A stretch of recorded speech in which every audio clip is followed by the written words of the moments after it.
Good morning, everybody. It is week 4. Welcome to Coast College Football pregame show. I'm your host, Uncle Shally. And as always, top left corner, my Buckeye brother from another mother, Mr. Cottrell Simpson. How are you doing this morning? Feeling good, Get to watch a whole slate of college football games worry-free. Ohio State's on the bye this week, so nothing to really stress me out, and just kind of get to enjoy the day and hopefully watch a whole bunch of good football games. I feel you on that. I am excited. Got a squeaker for us today. We'll see what happens. But before we get to all that, top right corner, Mr. West Coast, Mr. former Pac-12, Mr. Big Ten now, I think he's trying to be Kenny Powers this morning. Not quite sure. But Mr. Eye Black, Alex Elmore, how are you, sir? I got a pair of plums. No, I'm good. It's good to be here. It's a big day in the state of Oregon today. Oregon State. Civil War. Ain't nothing civil about it, baby. And I'm excited. Ducks 34.5-point favorites. Ducks have been talking smack to the press all week, which always makes you usually a little nervous, but not this week. We are head and shoulders better than competition. We could play our D game today and take care of the Beavers. So I'm looking forward to getting this show done, relax and watch some football. I watch that Civil War later, baby. And you know what? I may eat these words, but I highly doubt it. I just know a lot of overconfidence and bulletin board material. I hope they don't get caught looking ahead. I don't know if you caught wire to wire on Wednesday, but Oregon State was Gene's Superdog, and 35 in a rivalry game is a lot. And ultimately, I think Bill hit on the key point there. You got a whiteout matchup next week in Happy Valley against Penn State. Like, I think that's the game that Oregon's really worried about. Like, yes, I get it, Civil War rivalry, but I mean, I think that's the one where they're like, hey, let's show everybody that we are one of the best teams in the country, and we're not expecting Decory Moore to play today to make sure he's available for Penn State. We're also not expecting Noah Whittingham to play today. I mean, our running backs are so deep. We're finally going to get Mekhi Hughes out there to get some carries. So like I said, we are thinking ahead a little bit as far as managing injuries, but we were definitely going to take this game seriously, especially in front of our home fans. And they're still, like I said, they're still our in-state rivals, so we're taking it seriously. I know that. But no, it's a beautiful day for football. I'm excited here in the state of Oregon, and I'm ready to talk some ball with you guys. So, good lead into that. We're going to talk about that. We're going to get into a couple other games. We have some recaps from last week. As always, we have our new segment, Cooked or Not Cooked. We're going to go to the grill. It's almost getting into the prime season to grill. Right at the end of summer, early fall is prime grilling season, in my opinion. We're going to get into this week's previews. I think we have a sneaky good slate today. I'll put it that way. I think there should be some good football games today. Not maybe so much high-profile stuff, but I think there should be a lot of good football games today. And then we're going to pick them, and then I'm very curious to see what Alex did with Eliminator Mountain with some of the results from last week. So I hope he was unbiased and fair to certain teams as he was to teams from last week. So we will see when we get there. But, I don't even remember, to be honest, what I did with certain teams. So we're all in for a surprise. I do. Anyway, that being said, let's get this show on the road. And as always, Alex, take it away, sir. Shotgun, DC right, flip 90, dig, on the center, ready? All right, well, as always, we're going to start this episode with breaking the huddle, all the latest weekly news, catching you up on college football news from the week. And we're going to start with the coaching carousel has begun to spin. We've already claimed 2 victims this year. The first one being Deshaun Foster. I feel like his firing kind of set up the rolling ball there. That also led to Brent Pry of Virginia Tech being fired. Deshaun Foster was fired from UCLA. He was just promoted to head coach last year. Since taking over the team, he's had a 5-10 record. He ended the year last year really well on a 4-game winning streak to kind of bring him into this year with a lot of high hopes. Obviously had a high name transfer in Nico Lamalaeva come into town with obviously added extreme expectations to that program again. And then you got Brent Pry, fired from Virginia Tech. He was going to coach since he's been coaching since 1992 when he was a student coach. He got his first head coaching job in 2022 with Virginia Tech. He's had a 16-24 record overall, 1-1 in bowl games. Do you guys feel like these two firings specifically? Obviously, there's a lot of other coaches I'm sure you guys want to mention that might be on the hot seat, but between Deshaun Foster and Brent Pry, do you think these firings were deserved? I think Deshaun Foster. I'll say this: I'm not surprised. Again, we've joked about it on the show.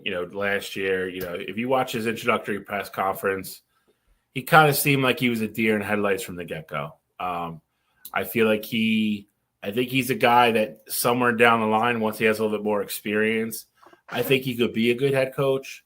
I think him getting kind of thrown in last minute because Chip Kelly taking that job at Ohio State really late kind of left UCLA out to dry hanging wise, with what was out there. I think he was just overwhelmed, and I think he's a little bit over his head for, operating a big, UCLA is a big program, and debatably the biggest conference in the country. So I think the way they've looked the first couple weeks, it's not good, man. And I think UCLA is just like, it's hard to argue with them and say, don't think it's going to get better. Let's, cut ties now and start making our list and be one of the first teams to, be out there looking for a head coach. Virginia Tech, I think, I want to say it was a little surprising. But I also feel like I look at last year, I think a lot of people thought Virginia Tech was going to be better than they were. And a lot of people, again, picked them this year to be a sleeper team in the ACC. You mentioned his record over 2 years, 16-24. It's not great. I think Virginia Tech's also in that weird space where maybe, I don't want to say they have unrealistic expectations, but the program's really kind of been in flux since Frank Beamer left. But I also think Frank Beamer was one of those rare situations where he found a school that he loved, probably could have went a lot of different places, took bigger jobs during his career, stayed there.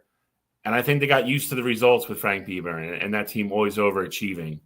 I'll be really curious to see who takes the Tech job. I think it's a good job. I don't think it's an elite job, but I think it's a really good job. And I think they're in the same boat. I think to them, they're looking at it. Let's get away from it now. It's not going in the right direction.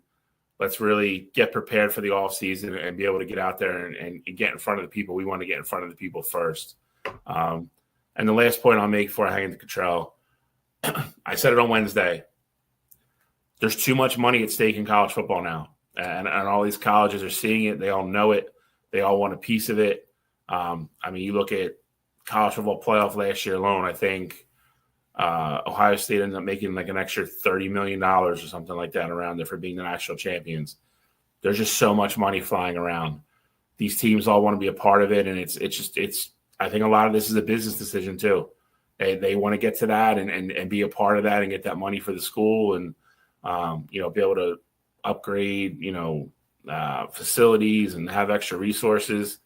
And even in UCLA's case, if you're not going to compete with the big boys, you'll get left behind in the Big Ten. There's too many good teams there. There's too many elite blue blood programs there.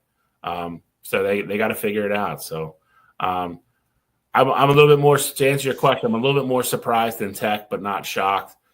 UCLA, unfortunately, I'm just not surprised at all. So for me with UCLA, I think they are, to Bill's point, they were in a rough spot because of the timing of the Chip Kelly hiring. I do think, though, that they mishandled the situation in the sense of I think they should have given him that interim tag last year and just said, hey, essentially, if you do a good job, we're going to hire you on as the head coach here. But, if it looks rocky or, we don't think that the future is necessarily there with you, then we're going to get rid of you after the season. Because I think that, ultimately with them, they went 5-7 last year, and there was nothing special coming out of that UCLA team. 5-7, one game away from bowl eligibility there. And, I understand that process of it. You think you may be able to build something there, but I thought that they should have put themselves in a position to get in that, coaching cycle and see, who could have potentially come to UCLA. Because I don't think that they could have got somebody to fit better. Now, with that said, I think he did a good job, and it hasn't worked out so far, but he did a good job in recruiting. They had some 5 stars. It was not 5 stars. They had some 4 stars ultimately recruit and, commit to coming to UCLA. Obviously, you get Nico, who at the time was considered a big splash in terms of, he was a quarterback of a team that made the college football playoff. So you get that kind of splash guy in there, but then getting rid of him after 3 games, you really just said what we kind of already knew, in that he wasn't the right guy for the job, at least not at this time. So for UCLA, I was kind of surprised with the timing of it, because I think he probably shouldn't have got out of that first season, especially because they probably didn't even necessarily want to hire him right away with, Chip Kelly leaving when he did. But I'm not really surprised, especially after seeing how UCLA has played the first 3 weeks, that he's been let go. On the other side of it, though, with Virginia Tech, I do think Virginia Tech's one of those schools that, a lot of people kind of had high hopes for this year. Alex, I know you were pretty high on them this year and, talking about them, and was really expecting them to give South Carolina a really good game in that opener. So then, of course, that didn't happen. But then we see the next couple of weeks, move on, and Virginia Tech just hasn't really found any success as a whole there. Virginia Tech's one of those schools that is really known for being not necessarily one of the top 25 schools, but just a school that's always tough to play. So that wasn't the case there. And I actually think they're in a spot now, though. I don't know if we're going to get into who we think may take the job, but they have some names there that are going to be very interesting. Shane Beamer, of course, at South Carolina. I think it would be crazy if he didn't get a call. Now, I do think that would be kind of taking a step back there, going from South Carolina to VTech. Especially after the culture and everything that he's already built at South Carolina. But of course, the legacy, behind it, I can at least understand if that was something that he wanted to do. Michael Vick would be another name. Obviously, he's a Virginia Tech legend, and he just got into his first year of coaching this upcoming year. So maybe they, hold off the process to see how everything goes, and maybe bring Michael Vick back to town. So I think it's a school that will have guys, coveting that job there. And so I think they're in a spot where they can get it turned around rather quickly if they get the right guy. It's funny you mentioned Michael Vick, because he has been struggling at Norfolk State. He's even admitted to in interviews I've read about his coaching tactics. He's just, as a first coaching job, he has a long way to go before he's even closer to taking over a program like Virginia Tech. So I see exactly where your head's at, and maybe in 5-10 years, that could be a spot for him. But right now he is struggling. I don't even know if he's going to be a head coach in 5 years. He may just not even like it. He might go back to being a quarterback's coach or something. So we'll see how that plays out. But honestly, to be fair, though, with Vic, he's 1-2, but he's lost to 2 FBS schools. So it's not like he's playing these. It's not about the schools. It's about the reactions I'm reading in the press from people outside the program that are seeing how he's coaching, how he's handling things on the sidelines, things like that. He doesn't keep an even keel mentality with, throughout he's very high strung. He's very, you could tell he wears his emotions on his sleeve is what I'm reading, especially on the sidelines. So I just think he's got a little bit of a developmental period as a head coach before he's ready for a big program like Virginia Tech. I wouldn't say that he's never going to have that job. I just think he's a few years away from that. But with what you guys were saying as far as, Brent Pry and Deshaun Foster, I'm actually more surprised on Deshaun Foster getting fired, not necessarily because he deserved to be or didn't deserve to be, but you lost Chip Kelly 2 years ago going into your first season in the Big Ten. You lose your starting quarterback in Dante Moore. You give Deshaun Foster, a first-time head coach, the keys to the kingdom with no starting quarterback and say, go make lemons out of rocks. Is essentially what they told him. They handed him a trash roster. He went 5-7, almost had him bowl eligible, won the last 4 games of the season. Yes, he started 0-3 this season, and obviously the team did not look good.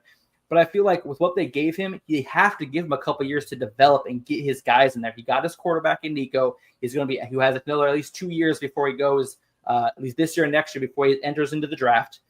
Give him the rest of this year to kind of build something. He closed out the season really well last year. which means he makes adjustments on the fly. I would have seen what he did the rest of the year before letting him go, especially in the situation he's in. As far as Brent Pry goes, I completely agree with him being let go. Virginia Tech's expectations are through the roof before the season started. You got Kyron Drones' senior year. This was the year where you had to make something happen, and they just have not been able to do so. So Brent Pry, I have no arguments against. Deshaun Foster, I feel like he should have been given a little bit more rope than he was given this season. But that's kind of where I'm at with the coaching carousel. Bill, do you have any names that you think might take over these positions, or do you guys think that they're going to just fill with interim positions the rest of the year? I will say this. I think UCLA has the resources that I think UCLA pulls a big name. And I think it's somebody that maybe like we don't see coming. As far as Tech, I mean, the first two names that popped in my head are the same two that Cottrell said. I just don't think Beamer goes backwards from the SEC. I know the story would be nice, and it would be a cool headline and everything. But again, I think he has a South Carolina program that's on the rise, and in a better conference. I think it's a better job. If I'm being completely honest, Vic is intriguing, obviously, because he went there. I tend to agree with you. I think if this happened next year and he had 2 full years under his belt, I think it's a different conversation. We also have to see how the rest of this year plays out with them and see, he has to, and we all have to realize too, this is the first time he's doing it. So each and every week he goes out, it's going to be a learning experience for his kids, but he's going to learn something from every game that he's coaching as well. So I don't know if he's ready to take that jump. Because, again, we kind of all agreed across the board. I don't think it's an elite job, but it's a very good job. And your recruiting is different there. I'm going to say it as well. It's a way bigger time commitment than I think Norfolk State is. So, I don't know if Michael Vick is ready for that. So we got to see how that plays out. I don't think Virginia Tech will have it. Like I said, I don't think they're going to have a problem finding a coach. There's a lot of guys out there, a lot of these, I think they'll be looking at kind of like try to find the next Billy Napier type guy. Might be Billy Napier. I don't think I'd hire Billy Napier right now, but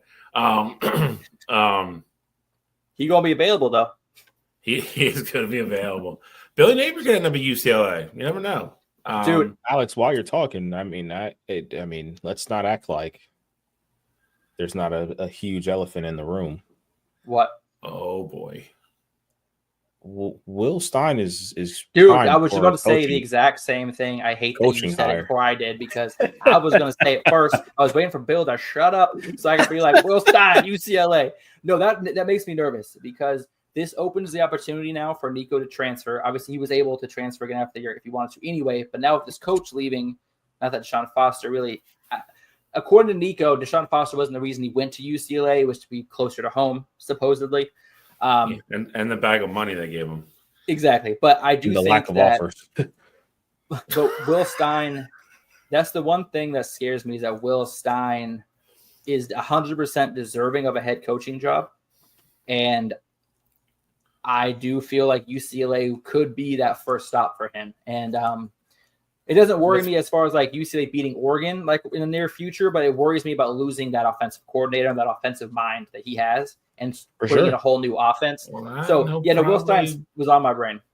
He'll probably take a couple kids with him too. So, that's always the tough part. Like you get these elite programs, you put these elite coaching staffs together, and you also have to realize once you get into national prominence and making the college football playoff every year, you then start letting the clock tick. You're on borrowed time with all of them. You just are. Yeah, think about that Nick Saban image that we had over the last weekend with his coaching staff. The 2015 national championship. It had Lane Kiffin, Dan Lanning. It had like 4 or 5 top-notch coaches on that staff. Sarkisian, all of them. So, I mean, it's, I even look at like how blessed Michigan's been on the defensive side. But you look at, they took two guys, kind of a chance from the NFL. They kind of went backwards, and now they're both in the NFL. So I mean, you're on borrowed time. So he's going to be a hot name. I don't know. See, I would say I don't know if he'll take the UCLA job, but again, I think the UCLA job's a good job. I think if Nico stays, that's a good job. I don't know. Have you you watched Nico play this year? Yes, but is that bad coaching? Is that bad play calling? Is that bad offensive line? And we saw what he could do last year at Tennessee also. So obviously we've seen kids regress. We've seen kids regress, but like he has the potential to be, top 10 college quarterback. I don't know if you're going to put. I don't disagree. I mean, the physical talent is there. Right. We talked about this at length on Wednesday. My biggest issue with Nico is what's between the ears, and I think that's his biggest problem, and the people around him. That's true. I don't know. You got to put it this way: if Nico stays, I don't know if you're going to be able to. I mean, unless he brings kids with him and has a great haul through the portal, I don't know if you're going to. Even at that point, you're probably still talking about freshmen or sophomores that haven't played a lot. I don't think you're able to put a great team around him right away. And then you're relying on him staying for his senior year, which, I mean, I guess could happen. I don't know. I think Nico's a wild card. If I'm being honest, if I'm Will Stein and I'm going there and I can bring another quarterback of my choosing, I'm doing that. Austin Novosad, he competed with Dante Moore up until game week for that starting position. Dante Moore obviously is going to stay another year at Oregon. That Austin Novosad could transfer to UCLA with Will Stein as his guy. Because I know Will Stein said a bunch of good things about him, and I know they were neck and neck for that quarterback competition. So you bring up a lot of interesting points, Bill, and these are all points I don't want to have to think about till after I'm celebrating a natty and don't care. So that's all I have to say about that. But Cottrell, darn you for bringing up Will Stein's name first. It was in my brain before it was in yours. I'm taking credit. But no, that's kind of the coaching carousel. That 2 names down this next week. Will we see some more coaches fired? Who knows? Stay tuned. We'll obviously be back next week with some more news if that does happen, and obviously keep you updated on both coaching positions. But we got a lot of ball to talk about before the kickoff today. So we're going to keep the train moving. And we're going to just take a look at some quick updated Heisman odds.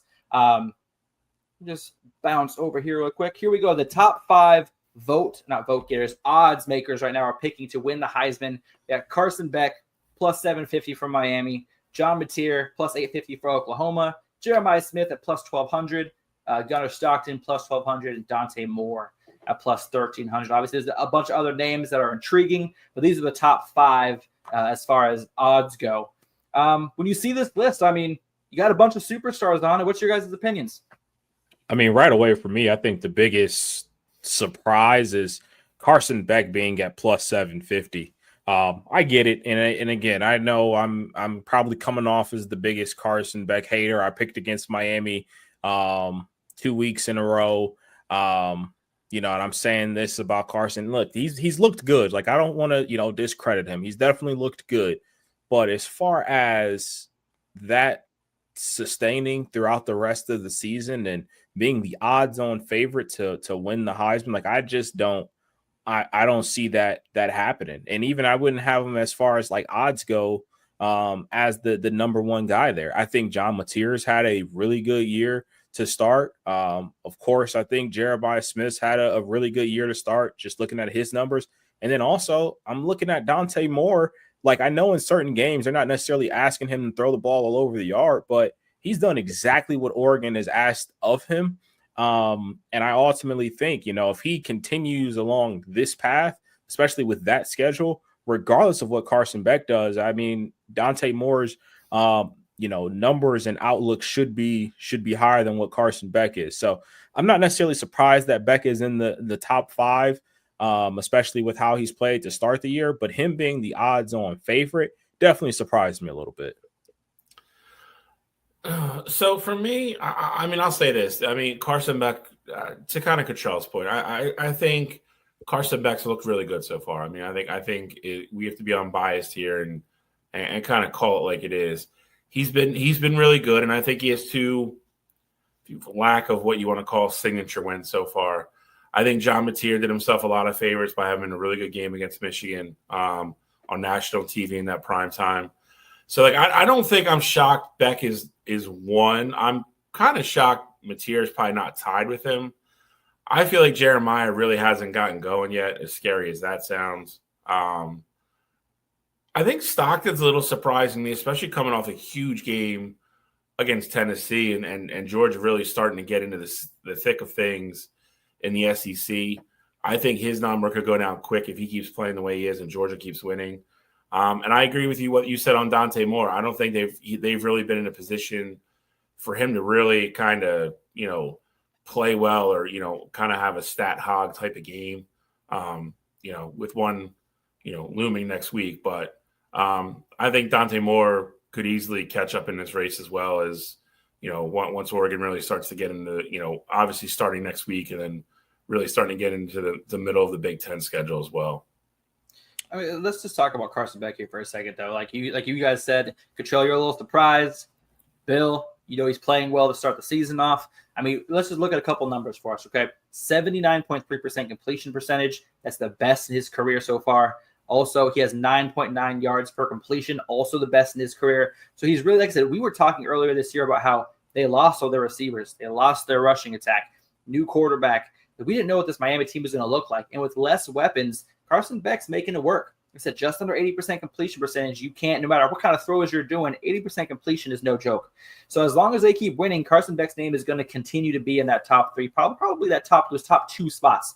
And then you got John Mateer, someone who I'm extremely high on. I've been high on him since, honestly, last season how he was killing it at Washington State. I thought he should have been in the Heisman talk more last year for what he did there. But he's got a 67.5% completion percentage, which is also the best in his career. Obviously, we're only 3 games in for both these guys, so a lot of football to be played. But these guys are already on career best trajectories as far as completion percentage and and throwing the ball. John Mateer's got 161 rushing yards, 4 touchdowns. He obviously can't neglect his rushing ability. That is something that Carson Beck has, but doesn't really utilize too much. And Jeremiah Smith, I feel like he's had a couple big games. That first game of the season against Texas, he really didn't get a lot of action in that game. So I feel like going into Big Ten play, his plus minus on as far as winning the Heisman will definitely develop on how well he can start off that Big Ten season. By going back up against some tough defenses. So we'll see if he kind of hangs around in the top 5. That's not being a hater. It's just that teams are obviously going to focus on shutting him down more this season after seeing what he was able to do last year. So he's going to be more of a focal point. Gunnar Stockton, he had a hell of a game against Tennessee. I'm not sold yet. I'm still not completely sold on him. So we got to see how he goes, how he does the rest of SEC play. And Dante Moore, man, he can make every throw in the book. But Bill, you said it. He hasn't been put in any high-stress, high-pressure situations where he has to make a throw to win the game or to continue a drive, to seal a game or, continue a drive to tie it or win it. So I need to see him under a little bit more pressure and duress. I expect to see a little bit of that today against Oregon State. I expect Oregon State to play a tough game, but I especially looking forward to it next week against Penn State's defense and seeing really how he performs in a high-stress, high-pressure situation. And if he can perform well in Penn State, win or loss, if he puts up good, solid numbers, I think he's going to jump to that 3rd spot, depending on how that game goes. So, excuse me, I like the top 5. I think it would have changed out Gunnar Stockton for somebody else. I'm not sure who I would have changed it out for, but I don't think Gunnar Stockton should be in the top 5 yet, despite his good game. Well, one good game doesn't make a season. But no, I personally I think the top 5, I think it's a good top 5 minus Gunnar. But yeah, I think it's John Mateer's to lose. And Cottrell, you were saying that with his tough schedule, you think that his chances of continuing on the trajectory is not so likely. Is that true?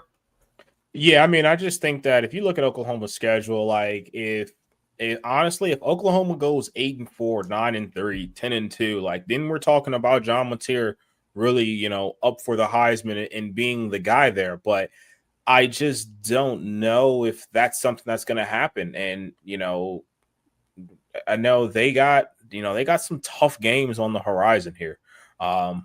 Believe they got a ranked opponent today, correct? I know they got Texas. Yes. I know they got Texas coming up. Yeah, they have a ranked opponent like the next 4 weeks, I think. Yeah, because they got Auburn. They got Jack. The Jackson Arnold revenge game today.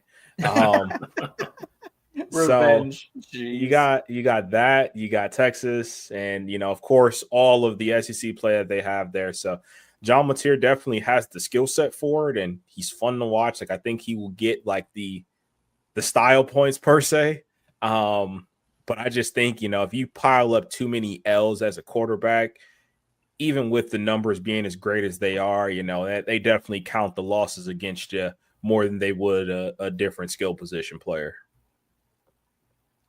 Bill, any comments as far as these 5 guys or anybody you see? No, I mean, listen, I'll be honest. I think Dante Moore's Heisman campaign starts next week, and I think a lot of what he does after that game is, his chances of winning, I think, are going to weigh or sway heavily upon what he does at Penn State next week. I agree with the Mateer stuff. I think, and again, I think the reason Beck is ahead of him right now is because Beck has two signature ranked wins already. Mateer's got 1. So I think that's really one of the things that's separating them right now. Jeremiah, like I said, I don't think there's any question about how good he is. I think we all saw that on full display last year. I don't think he's gotten going yet. I don't know. I just don't know if he's going to have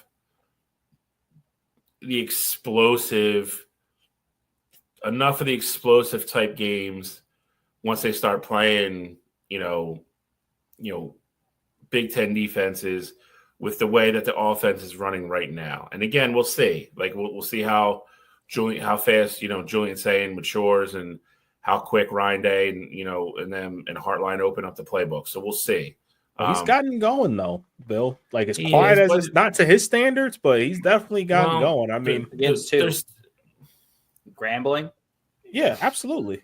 That's what I'm saying. That's what you're supposed to figure it out now. Like he's had back-to-back 100-yard games. He's had 4 touchdowns in the last 2 weeks. Like this is where you're supposed to figure it out. Absolutely. Well, that's why I said I don't think he should be in this top 5 until he gets into Big Ten play and sees what he can do against some actual defense. Because we saw what he did against Texas. It wasn't much. Say the same thing about Dante Moore. Like we saw what he did against. Yeah, but 28 receiving yards is different than a quarterback being up 35 and only needing to hand the ball off.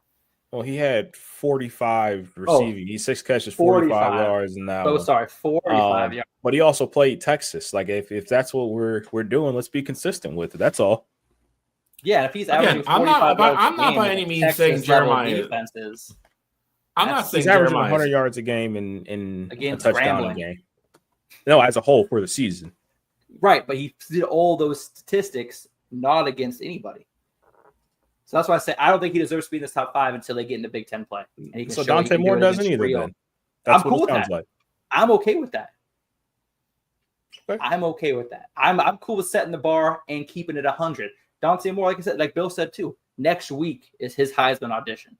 Obviously, his odds are there, but we weren't going to know if Dante Moore deserves to be on this list until he plays Penn State. That's why we're saying Beck and Mateer deserve that 1 and 2 spot because they actually have those signature wins. Gunnar Stockton has that signature win against Tennessee. Obviously, Jeremiah Smith, they have that win against Texas, but he's at a quarterback. So he doesn't necessarily get credited with that win. You know what I mean? So Dante Moore, I don't think necessarily – that's why he's 5 because he doesn't have that signature win. I think that 5th spot is just purely on capabilities and what they think he's going to do. But we're not going to know until next week. I think, and again, I think that makes it hard for Jeremiah as well. I mean, we all saw a couple years ago when Devonta Smith kind of came out of nowhere when a couple guys stalled down the stretch and he stole it. But I mean, other than that, it's not easy for a wide receiver to win the award in general, as good and as great as he is. I mean, we'll see what happens. He starts again getting a Big Ten play and they feel more comfortable throwing the ball. And he's, to Cottrell's point, he's putting up 100 yards every game against Big Ten defenses. Then, I mean, he's going to stay in this race. Any final closing thoughts on the Heisman race? Okay, before we get anywhere, really quick, 15 seconds. Cottrell, is there anybody on this list that you think could be a top 5 candidate or invited to New York at the end of the season? And I'm putting you on the spot. Honestly, get invited. I think those are 2 different things. I think of these 5. No. Who is not on this list that you think? Oh, who's not on this list? Who's not on this list? I think has the capability. I mean, I'm going to go with my guy. I'm going with the guy I picked preseason. I'm going to go with Garrett Nussmeier. I think as a whole with LSU, like LSU's had the luxury, like they've been winning football games. Nussmeier hasn't necessarily had the yards to necessarily go with it, but if we're looking at an 11-1, 12-0 potentially LSU football team, Nussmeier eventually is going to start throwing, a ton of yards against the, Mississippi States and, just some of those lower schools in the SEC. So I think Garrett Nussmeier would be the one that still stands out for me for a guy that's not on the list here. How about for you, Bill? Anybody that stands out for you that might make it to New York that's not necessarily being looked at right now? I don't know if he makes it in New York. I mean, I think Justice Hayes has an incredible start to the season. Oh, brother. I'm just saying. He's got 6 rushing touchdowns. I mean, and he did it against Oklahoma. So, I mean, he had one flash in the pan. He's got 3 60-yard plus touchdown runs already. I'm saying he had the one play against Oklahoma. Yeah, how many 75-yard rushes do you get in a game? I mean, he didn't do anything else in that game. That's what I'm saying. He still had 120-some yards. He still had another 40. And 75 of them came on one carry? Okay, so, again, how many players do that? And he's done it every game so far. Again, I'm saying opening up a can of worms with Jeremiah Smith's 2 75-yard touchdowns to add up to his yards. I mean, again, I know we're sitting here giving him credit because, again, they don't grow on trees. But, like, a Michigan running back does it all 3 games. And now it's like, and again, he's a long shot. I don't think he even gets invited. I don't know if Michigan wins enough games. Bryce would have a better chance than Justice Hayes. What? I said Bryce will have a much better shot than Justice Hayes. That's all I was getting at there. That's why I said, oh, brother. This is like Alex talking about his tight end from Oregon, how he wanted to put him on the list preseason. Invite him. But then he ultimately goes with Gronowski, who we knew was never going to have any chance of winning the Heisman. It's okay. That's okay. Iowa love. Hey, before we go on to the next topic. I got something for you later, though, Alex. I'm excited. If I had to throw a name on here that wasn't on the list, I'm still looking at Devin Dampier for Utah. There's 628 yards passing, 7 touchdowns, no interceptions, 200 rushing yards, another touchdown there. Dude is looking good with Utah, and I'm excited to see them play later today. They're ranked. If they keep winning games, that Big 12 championship starts looking like more of a possibility. Look out for Devin Dampier to be named in these lists going forward. You had me nervous. I thought you were about to say Avery Johnson. I was going to leave the show. Okay, in that case, Avery Johnson. This would have been a solo show. Sweet. Let's do it. No, Devin Dampier, Utah. Keep your eyes out. I guarantee next time we talk about this Heisman list, he'll be on here in the top 5. But that's it for Heisman talk. Some news that dropped earlier in this week that I think is interesting and good to talk about. Kansas and Arizona State were set to play next year. I believe it was supposed to be at Arizona State, but they have agreed to go to London and play at Wembley Stadium. Obviously, that's one of the biggest stadiums in the world, one of the most famous stadiums in the world. I'm not a huge fan of them traveling overseas for these games, especially college. NFL makes sense, but these are college kids. You got schools, you got studies. I don't know how I feel about it. This is a big deal for college football. You guys excited to see Arizona State and Kansas play in London? No, I'm going to tell you. Listen, I think when you go over and we're going to open next year in Germany, I think, against Central Michigan. Like, it's just such a waste of resources and time. Like, I remember a couple years ago, Notre Dame played Navy in Ireland. Like, that made sense. Like, that's a cool experience. That's like, there's reasons for that game there. Arizona State next year, Sam Levitt will still be there. Jay Nan's going to leave. So, Kansas is probably going to start a freshman quarterback. I'm just looking at it on face value. I don't think it's going to be a good game. For the kids, it's a cool experience. They're going to travel abroad, all expenses paid and, get the experience of a lifetime to go, visit Europe and see stuff and do stuff they probably normally want to get to do. So, in that aspect of it, I don't have an issue, with the kids getting that experience. But in terms of competitiveness and excitement for the game, like give me something better than Arizona State and Kansas if you want me to get excited. Yeah, my biggest thing with this is why are we playing conference games abroad? Like that's really my biggest issue. And I know we started off the year this year with Iowa State and Kansas State, and it was a really good game. And I was definitely happy to see that game. So like I was fine with it being week 0, but these conference games should be on campus. Like if you want to go play over across the pond, that's cool.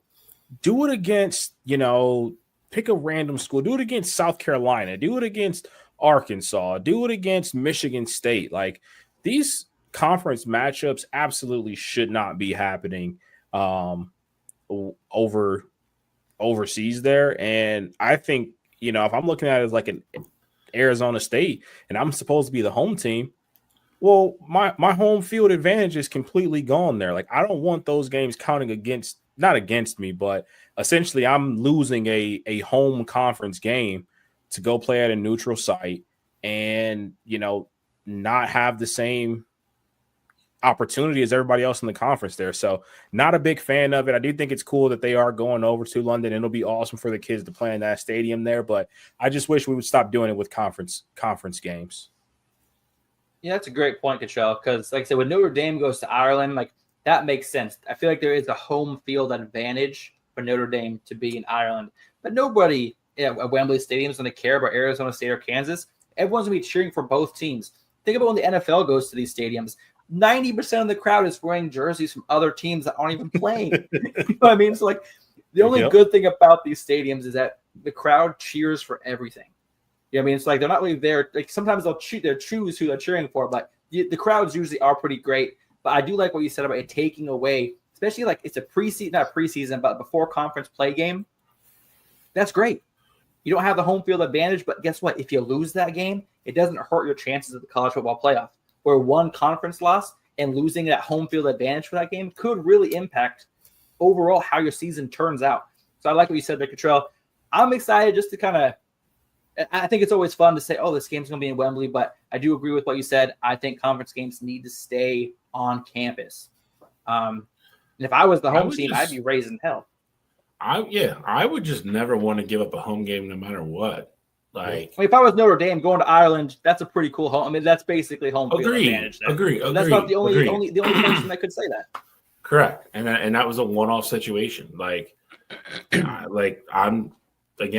rumor is we're going to start next year in Berlin against Central Michigan. Why? I'd rather that game be in Michigan. Like, the hell? What connection to Germany do we have? Like, I don't need to get up at freaking 6 o'clock in the morning to watch that game. It's annoying. It is. But they're trying to grow it just like the NFL. But I don't know. I think it's silly. 2 years from now, we'll be in China playing for college football. Just wait. But no, we'll follow up with more of this. Obviously, like I said, there's a lot of scheduling stuff coming out as far as future with teams agreeing to play each other. So we'll have a lot more news around this. I'm sure there'll be a couple other international dates and teams set. We'll talk about those when they show up. But let's jump to the last piece of news on Break the Huddle Weekly, and that's going to be that spring portal has been eliminated. So college football is officially moving to a single off-season transfer portal. The NCAA announced this Wednesday. Division I Administrative Committee voted to approve a legislative change that eliminates the spring transfer window, but they did not sign off on establishing the January dates yet. So they're going to be getting back together in October to vote to implement it this upcoming season. So as of right now, there will still be 2 transfer portal windows open upcoming until the October vote, which could essentially make it official this upcoming transfer portal season. So obviously we covered this a couple weeks ago. This is just the newest and most updated information, and it is officially happening. They just got to vote whether it's happening this year or next year to start. We won't talk too much about this, but Bill Cottrell, are you hoping or wanting this to start this year? Like, you obviously, I know, Cottrell, you like this. You want it to start as soon as possible, or you want one more year to kind of fine tune some things? So you might as well start it this year. I mean, you got to start somewhere, and I mean, if you've already pretty much signed off and said, "Hey, we're going down to one portal opening," just finalize the dates there. You have plenty of time to do so. It's not like it'd be a big difference whether it be 10 days or 15 days. Like, I'm sure they're somewhere in the ballpark. All get in a room and figure it out. I will say, as a whole, I would have liked the spring window to still be there, even if it's not necessarily for, a long time, because I do think spring ball matters for a lot of kids. And you go out there, you play your spring game, you're like, damn, like I'm actually third on the depth chart, as opposed to how I was looking, throughout our offseason workouts and things like that. Or we brought in this kid through the portal, and like, I'm not going to be able to beat him out. Like, but I still do want to play this year. So I wish they would have kept it open as a smaller thing there. But with that being said, two things. One, I damn sure better not see any team, unless you have a crazy run in the college football playoff, not have a spring game. Like, that was the biggest talking point last year, was like, oh, well, we don't want to showcase our talent. We don't want kids to hit the portal. We don't want this. We don't want that. Everybody should get back to playing the spring game. Like, that 100% should be a thing. And to kind of piggyback off that, if teams want to play each other in a spring game, I know they said Colorado and Syracuse couldn't do it last year. There's no portal window here. I don't think there's a necessarily competitive advantage with that. I think that's two programs that potentially want to get their teams better there. So if we're just having one portal period, I think that kind of opens the door for a little bit more there, as far as, the offseason creativity there. So I'm looking forward to them doing it, and I hope they do it sooner rather than later. I'll be quick. I agree with Cottrell. I mean, I've been on this for a long time. I think 2 is too much. I hope they go down to 1. I hope they figure it out. I hope it starts this year. I think Cottrell brought up a great point with the spring games. So many people are shying away from it. Don't want to get hurt, blah, blah, blah. It isn't going to matter now. So play. Again, I think some people will be a little bit disadvantaged, but at the same time, depending on when they start it, when they end it, how long it is, it's just going to kind of be the price you pay for kind of being around at the end. But I also think 2, again, was way too much. And it's a lot for these teams. It's a lot for these colleges. I think it's a lot for the kids. So, again, I've been a big proponent of this for a long time, even before we started the show. So I'm glad it's going down to 1. And again, I hope it gets voted in and goes into effect this year.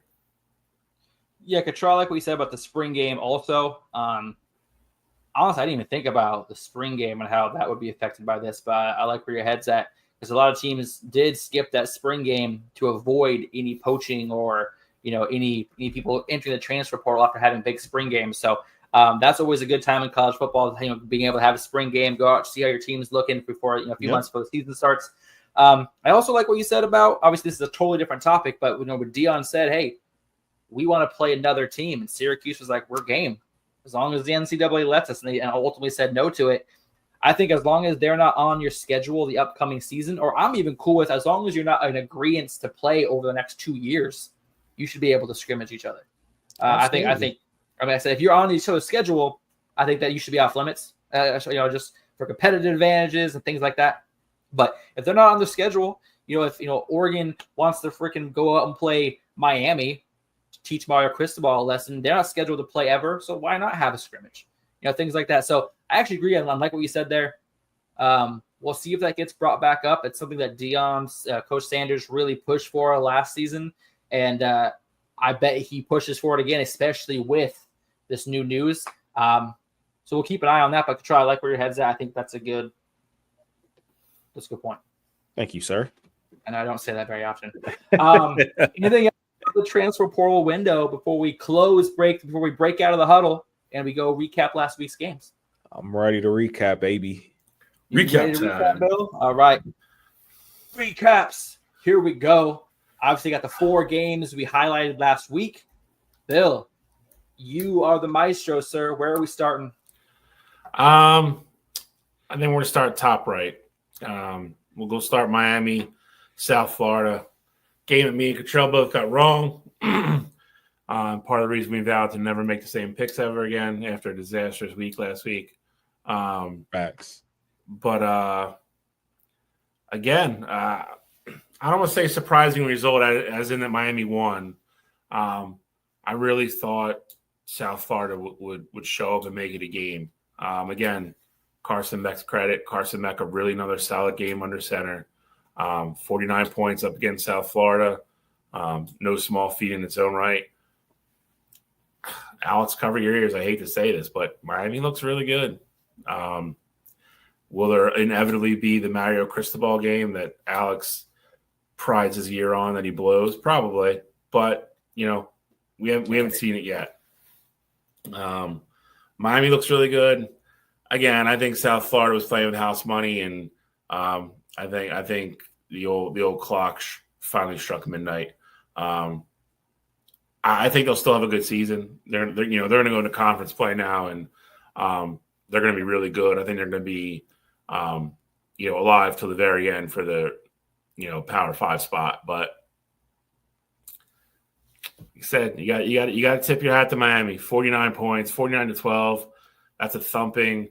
I know a lot of people said that South Florida couldn't get in a rhythm because there was a big weather delay in the game and stuff like that. But didn't seem to bother Miami. So tip of the cap to Mario and Carson Beck again. And, they head into ACC play, with Clemson's, demise so far. I other than Florida State, I think you have to say they're the favorites to win the ACC right now. Hey, don't forget about Georgia Tech now. But I don't want to jump ship and talk about another team. But hey, USF, man, they were causing havoc. 2 ranked wins in a row, going for ranked win number 3. I said it last week, though, getting your team up to play 3 teams that on paper are better than yours, that's tough to do. And especially when you rush the ball 27 times, only gain 40 yards against Miami's defense, you kind of become one-dimensional. When you become one-dimensional for a really good team, it's easy to beat you. And that's kind of what happened. Miami's defense is really the most surprising portion of the team to me this year because of how not necessarily terrible they were last year. But let's be honest, they were dumpster fire. They played so many close games that Cam Ward had put them out in front of that the game should not have been as close as they were because of that defense. That defense has been fixed. The defense is looking good, especially on the front 7. They're looking tough. They're getting penetration. They only had 2 sacks in the game, only 4 tackles for loss.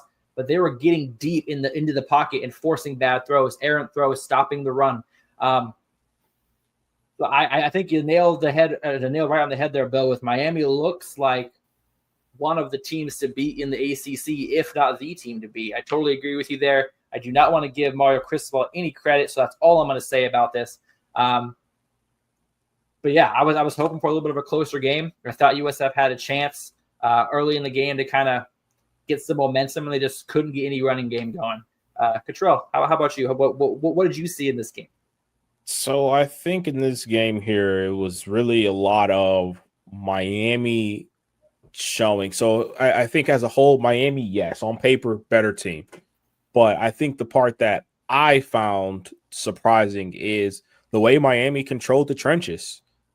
Carson Beck had a ton of time back there. He didn't have to, he was never really worried about pressure or anything like that. But on the flip side of it, to your point about, stopping the run, USF never really had a chance. And when you have a quarterback that is a dual threat, like usually that opens up the run for you. We've seen, USF has had the opportunity to, have success on offense because of Byron Brown and his dual threat ability there. Well, Miami really took that away. So you do have to give a ton of credit to that Miami team there. And I'll just flat out come out and say that I was 100% wrong about this team. I remember we went through the ACC preview show and I came on here and I said that I thought Miami was going to be a 5-7, 6-6 football team because they lost so much. And I had no faith in Carson Beck, and they've come out here and completely shut me up. I picked against them against Notre Dame. I picked against them this week. Well, now they have my respect, and, moving forward here, I'm definitely going to have to, change the way I view them when they're facing different opponents, because this Miami team right now has it really clicking on all cylinders. So definitely have to give credit when credit is due there. All right. Bill, where should we move on to next? I think we're gonna go right down below again, and then I think we're gonna save the two barn burners, or perhaps if you want to call them slobber knockers, for the end. God, you break it down like it just means so many different things. I know, but we're not going to do that. Keep the show PG. But let's go down the old Baton Rouge, Death Valley, LSU 20, Florida Gators 10. Can I say an opinion about this game? Sure.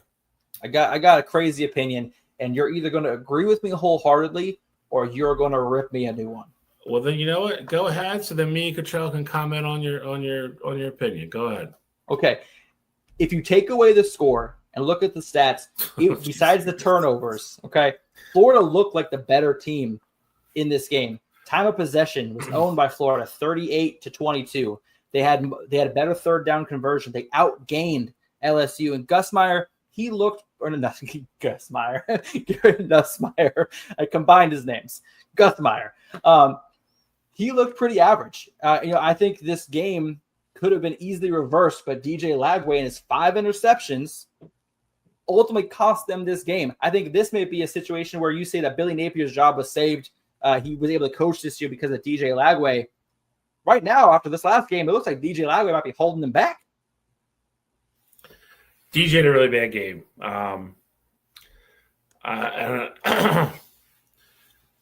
And again, it's going to happen. He's a sophomore, but at the same time, he threw a couple balls that were, inexcusable. I'll agree with you to this point. As bad as Florida played until about 5 minutes to go, and when DJ threw the last one over the middle into triple coverage, that was kind of the final nail in the game. Florida was still in the game, surprisingly so. I mean, you go to LSU and turn the ball over 4 times, you're probably getting blown the hell out. 5. You're probably getting blown the hell out. But I think Florida's defense played great. Definitely, slowed down Garrett and that offense a little bit. But again, this LSU defense, I think probably at the end of the year, probably going to be top 5 when it's all said and done. They're really good. Secondary is very good. DJ definitely looked confused on a couple things. That's the first time I've seen him play where he didn't look confident to me. And again, that last ball over the middle, it was almost like a give-up throw. He didn't give his receiver a chance, not overthrow him. And again, there was 2 guys behind him. I mean, I don't know where he thought that ball was going.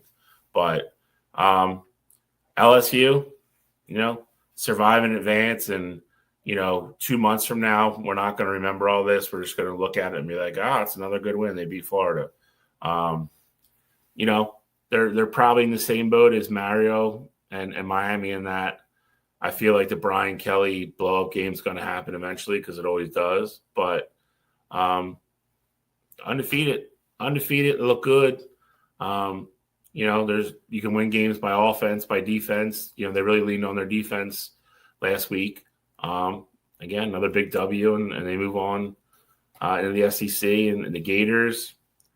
The crazy part is I think they're just getting into like the bad stretch of their schedule. I think there's officially a couple nails in Billy's coffin now. I think we're getting closer and closer to the inevitable end there with Billy Napier in Florida. The next 3 games are ranked. You got Miami, Texas A&M.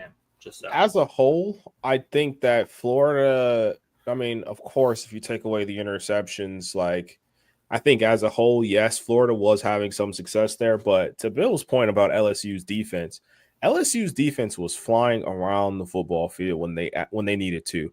And not to mention the best guy, the captain of the defense, Weeks, he was ultimately tossed for a BS targeting call in the first quarter. He had no business getting tossed for it.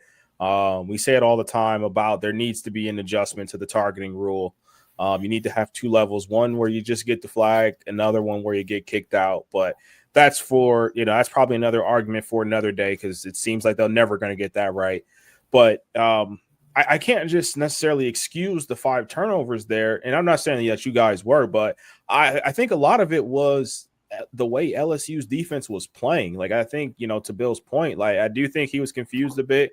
I do think he was trying to force things, but I also think that a lot of the times stuff wasn't there. And he's just like, all right, I got to make some bad decisions here. He was just trying to, air it out, because that's who DJ is. DJ's always been the guy to air it out. He had a turnover problem last year as well, but the big plays just happened so much that, we kind of looked past that and just kind of chalked it up to him being a freshman there. So I think a lot of it is maybe he's not as good as we thought he was. I think that's possible. But I also think, a lot of it could also be when he doesn't know what he's seeing out there, he goes to the sidelines. He's like, hey, can you guys help me out? Like, where should I be looking when I go through these progression periods and things like that? And Billy has no answer. Like, I can't just necessarily give Billy the benefit of the doubt, because at no point, it felt like he would deserve that. Last year, Lagway was clearly the better quarterback, and he still kept going back to Mertz. He had the 2-quarterback system going at a period in time there. So I just feel like Billy has a bad feel for the game there. And of course, when you have a true sophomore quarterback back there seeing ghosts, I don't think there was probably much help to save him there on the sidelines. But again, that's not to put the blame on Billy. I think this is both sides not being up to par there.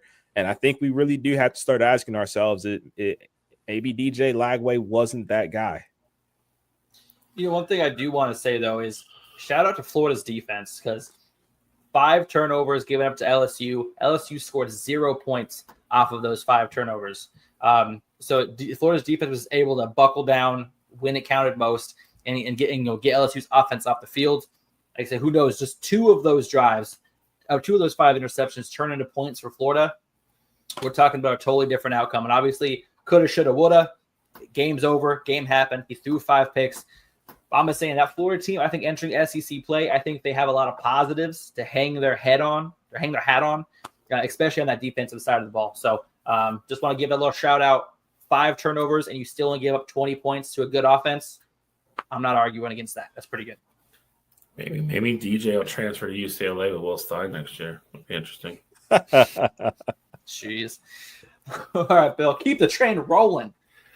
We want to head next. I want to head a little bit north, and we're going to go to South Bend, Indiana.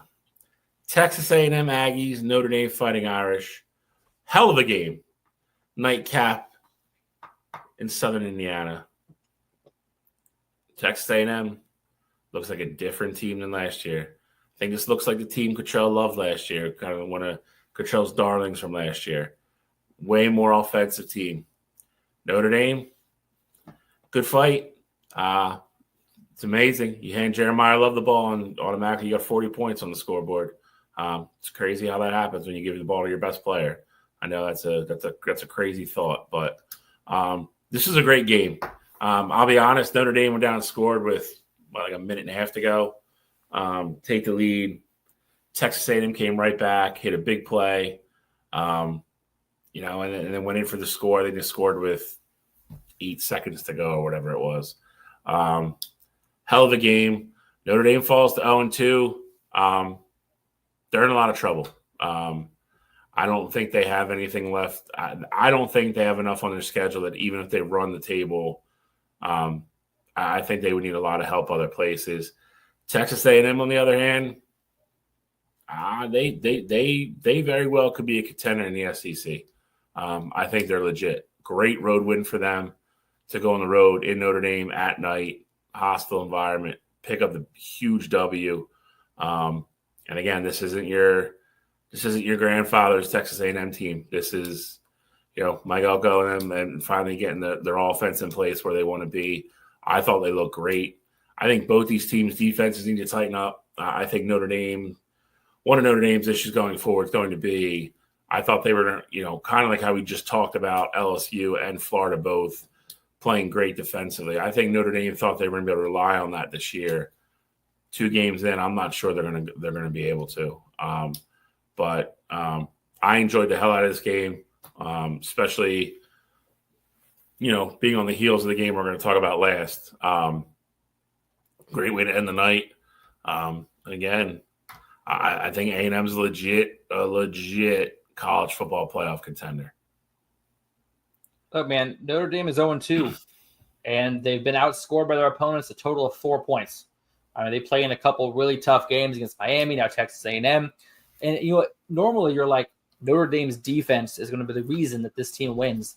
And now it's like, I feel like roles have reversed, because before you're like, can Notre Dame's offense put up enough points to win a good game? But now it's, can the Notre Dame defense make enough stops to keep them in the game to win, long enough to win? And you said it. They finally figured it out. Give the ball to Jeremiah Love. 27 touches between rushing and receiving, 148 yards, 2 touchdowns. Dude is an absolute highlight reel every time he catches the ball. I thought CJ Carr. I liked what I saw from CJ Carr. I thought he made a lot of big throws, kept Notre Dame in the game. In the last five possessions were all scores, field goals or touchdowns. There was a score on the last 5 possessions of the game. That's really all you need to know about how this game went throughout the entire night. And honestly, I picked Texas A&M to cover. I picked Texas A&M to win, so I'm excited about that. I like what Texas A&M is bringing into SEC play. Marcel Reed looks great, 360 passing yards. He did have an interception, but he also had 37 yards on the ground. You know, CJ Carr just under 300 yards passing. You know, getting the ball to the player he needs. Get the ball to your playmakers. When you're not sure how your offense is going to go, you need a big play. Put the ball in Jeremiah Love's hands. And that's what they did. And he paid them back for it. So I'm hoping that Notre Dame will get their stuff together today against Purdue with 25.5-point favorites. I think today will either be the day that they bounce back and beat them by 50, or we're going to see how bad Notre Dame's defense really is. I think we're going to learn a lot about Notre Dame today. Now, Bill, you said you don't know how Notre Dame gets into the playoff. Here's the thing. This isn't the BCS anymore. This isn't a computer calculating stuff. As long as there are people involved in the decisions, Notre Dame's going to have a chance. As far as the people in the committee are concerned, Notre Dame has lost 2 ranked games by 4 points combined. So I think there is a chance that Notre Dame does get in. Not saying they deserve to, but if they can win out and they can look convincing in some of these wins, 2 losses to 2 ranked teams and a Miami team that's a top 5 team right now, those games all of a sudden don't look so bad. You're potentially only playing 2 ranked teams, and if you lose to both of them, I think by a total of 4 points. Like, doesn't matter. You lost both, bro. Like, who's their signature win going to be? But they said earlier in the season that they are not going to be holding ranked games as high, losing ranked games as hard against teams as they have. And they also said they're going to compare who teams beat against who teams beat. Who is their best win going to be? I'm just saying you can't lose by less than they lost these 2 games. Like, there is a chance that Notre Dame will be there.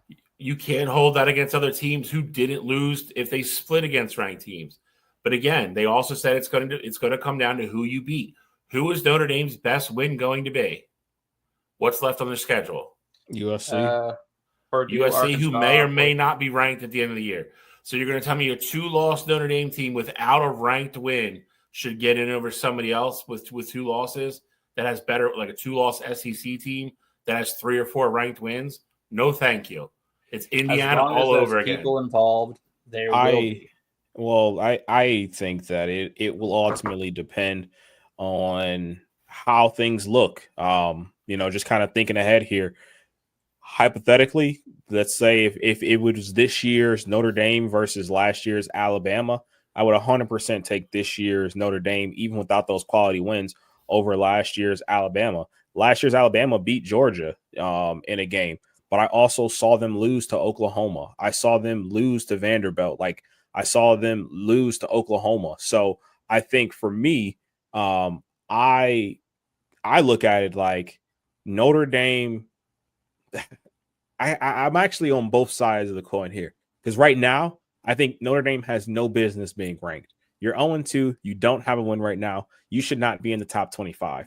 But with that said, I like what I'm seeing from them offensively so far. Like, I think they figured it out as far as getting Jeremiah Love the football. CJ Carr, for it to be his second start, he looked very comfortable in that football game. And I also think that on, the defensive side of things there, you know that typically the defense is Notre Dame's calling card. They have a ton of talent on that side of the ball. They just haven't figured it out this year. So I think, just talking about their schedule here, they're going to have a lot of these games upcoming where they get to figure it out. And it sounds crazy because just 2 weeks ago when we opened up the season with the Notre Dame Miami game, and I was like, I don't think either of these teams are going to make the college football playoff. Like, I felt that way after watching the game. I honestly would not want to see Notre Dame in the college football playoff if their game plan is to get Jeremiah Love 30 touches and you're giving them 10 weeks to figure out what works for them on defense. Yeah, but you don't know if their defense is going to change. In the same breath, they've given them 68 points in 2 games. You're right. If you're Ohio State, are you really telling me that you're worried about putting up points against a Notre Dame team right now? I'm saying, like, last year, for example, we saw Notre Dame look abysmal against a Northern Illinois team early in the season, and then we saw that same team go to the national championship game. I'm saying offensively, what they have talent-wise, like a Notre Dame football team that's scoring 40 points, and, right now they're averaging like 30-something points a game. If you're telling me that is going to be the consistent offense, I'm saying that the defense is going to figure it out where they're not giving up 35 points week in and week out. Well, Marcus Freeman went to the press this week. Like you said, it's a bunch of young kids. And here's the difference, and I'll tell you what the difference is. When they lost to Northern Illinois, what was the score of that game? What was it, like 16 to 17-10, I believe, or 17-13? So again, the defense was already balling out last year, and they had all those juniors and seniors. But you knew what that was going to be. That was an offense that just had one of those games where nothing clicked. They turned the ball over. They had a couple fumbles, a couple interceptions. You knew that wasn't the norm out of the offense, but you knew exactly what you had in defense. You can't tell me a team that's played Texas A&M and Miami and give them 68 points is all of a sudden next week going to flip a switch and start giving up 10 points a game. There's nothing on film that show you that. They're getting beat all over the field. I'm not saying they have to flip a switch. What I'm saying is they have 10 weeks to figure it out. Like, it might be you give up 25 to Purdue today. Then the following week you give up 21. Then the following week you give up 7. I'm saying they have 10 weeks to figure it out against teams that aren't going to be that good. And if they figure it out, there you go. Not that good. So if they're beating Purdue 42-25, what is that? That puts them in the playoff?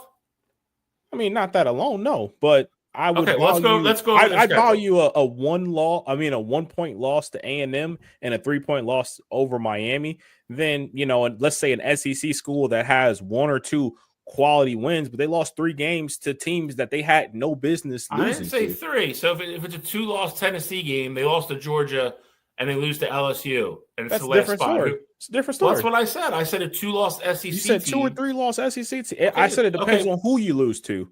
Okay, so if Tennessee has 4 ranked wins and their losses are Georgia, LSU, and somebody else that's good, who are you putting in? I would lean Tennessee for sure. Okay, that's my point. But that's not the case, though. Like, they have Purdue, Arkansas, Boise State, which at the beginning of the year probably looked like a better game than it's going to be. They stink. NC State, USC who is the only ranked team on their schedule right now, and they're 25th. And USC has a bunch of games coming up that if they lose, they're not going to be ranked. Boston College, Navy, Syracuse, Pitt, I think, right? Syracuse, and Stanford. I think Syracuse is ranked by that point. You don't know. No, we don't. It could be. But my point is, right now, you only have the opportunity, as we sit right now, for them to maybe have 1 ranked win. And the way USC is playing, I don't think that's a given that they beat USC.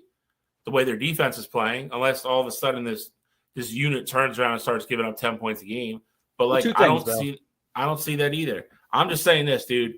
I do not want to see another Indiana from last year. Like, you got to earn it to get in. That's it. Indiana lost by 30 to Ohio State. Like, I don't think Notre Dame's 2 close losses are the same as what Indiana was last year. But go ahead, guys. Here's the thing. If you don't have a ranked win, you can't get in the playoff.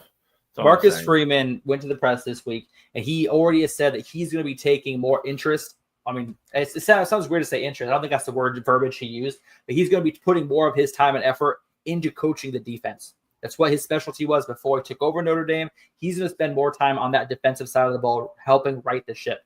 So I do think that defense will improve. I think that Marcus Freeman kind of putting his focus on it, seeing where the holes are. I think he'll be able to clean some stuff up. Here's my other thing I want you guys to think about, the critical thinking exercise, okay? Let's pretend I feel like the only reason we're having this conversation right now is because they were the first 2 games of the season. Notre Dame is 0-2. If they were 4-0, lost to Miami, then they're 7-1, lose a ranked Texas A&M, and finish out the season 10-2. We're not having this conversation. It's only because they're 0-2 to start the year. Bill, you've had your chance to talk. 0-2 and their schedule. If Ohio State started 0-2 and they still have Oregon, Penn State, Michigan, and everybody left, there's a clear way back for them. Go win those games, and you're going to be fine. Tennessee could have started 0-2. They could still go beat LSU and Bama and Auburn and all these other teams. There's a clear way back. Don't hand me Stanford and Navy and Purdue and be like, oh, the only 2 good you're teams. You're cherry picking their schedule right now. I'm not cherry picking. That's their schedule, bro. Yes, but that's you picked the 3 worst teams. Where else do you want to go? NC State? Who was Ohio State's ranked wins last year? I'm not picking on you. I'm actually asking. Ranked wins last year. Indiana. During regular season. Indiana, okay. Which Bill says sucks, but continue. Penn State. Okay, Penn State. Okay. That's what I was forgetting. I knew there was 2. I was trying to use Ohio State as a point they lost to a ranked and an unranked team with 2 losses, and they made it to the college playoff. Notre Dame has 2 ranked losses. I think Notre Dame makes it in. And we're spending a lot of time on this. And I also think you're right. We do need to move here, but I also think that we're also putting a lot of stock in there being just are we really expecting a 2-loss SEC team to be sitting on that 11 line? Like we saw how it was last year. We were focused on it was like 4 or 5 3-loss SEC teams that were 13, 14, 15, 16. Like just with the way everybody plays each other, like I don't think this 2 losses here is even going to be a discussion. We're going to be comparing Notre Dame's 2 losses to SEC schools' 3 losses. And once we get to that point, we can absolutely do that. But again, who you lose to matters. Like, let's not just say, oh, well, Tennessee can lose to Georgia and LSU and, some other big time school when like last year, Ole Miss had absolutely no business losing to Florida when they did. And I talked about Alabama already losing a 6-6 Oklahoma team last year. So who you lose to definitely matters. I think it also is going to matter how Notre Dame looks the rest of the way, and time will tell. But we will have this debate again. I can promise you that. But Bill, introduce us to the cherry on top of this Sunday of recaps. Yeah, this was a. If you paid your money to get in, it was every penny well spent. Georgia 44, Tennessee 41. Absolute, just classic, high level, great afternoon SEC football game in Knoxville, Tennessee. Game ended in, overtime. We talked a little about on this on Wednesday. Joe Aguilar, I think it's been a godsend for Tennessee. Hate to say it. I think this team looks better even after this loss. I think they look just as good, if not better, than they did last year with Nico. And I'm a Nico guy. I was a Nico guy. I was a huge Nico guy last year. They seem to play for Joey. They seem to respond to him. You watch some of those cameras in the huddle. Like, those guys are on the field killing themselves for him. I think he's a leader. I think Josh Heupel, again, is just really close from getting over the hump to really putting Tennessee back to where they were back in the, Philip Fulmer and Peyton Manning days. I think they're close. But you got to hand it to Georgia. I picked Georgia to cover the spread. They screwed me by half a point, but whatever. This is the offense and the team I thought we would get. I thought their defense would look better, if I'm honest, but again, I think a lot of that credit goes to Josh Heupel and Joey Aguilar for the way they played. But this is kind of the Georgia team that I thought was there and thought was going to come out and play, and they did. huge road win. Feel bad for the kicker from Tennessee. You hate to see it, and you hate to see when games come down to that, but that's what a lot of the classics do. Again, I think both these teams are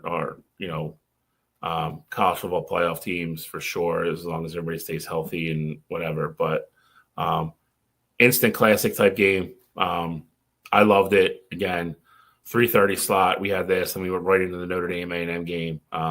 Hell of a way to end a Saturday of college football.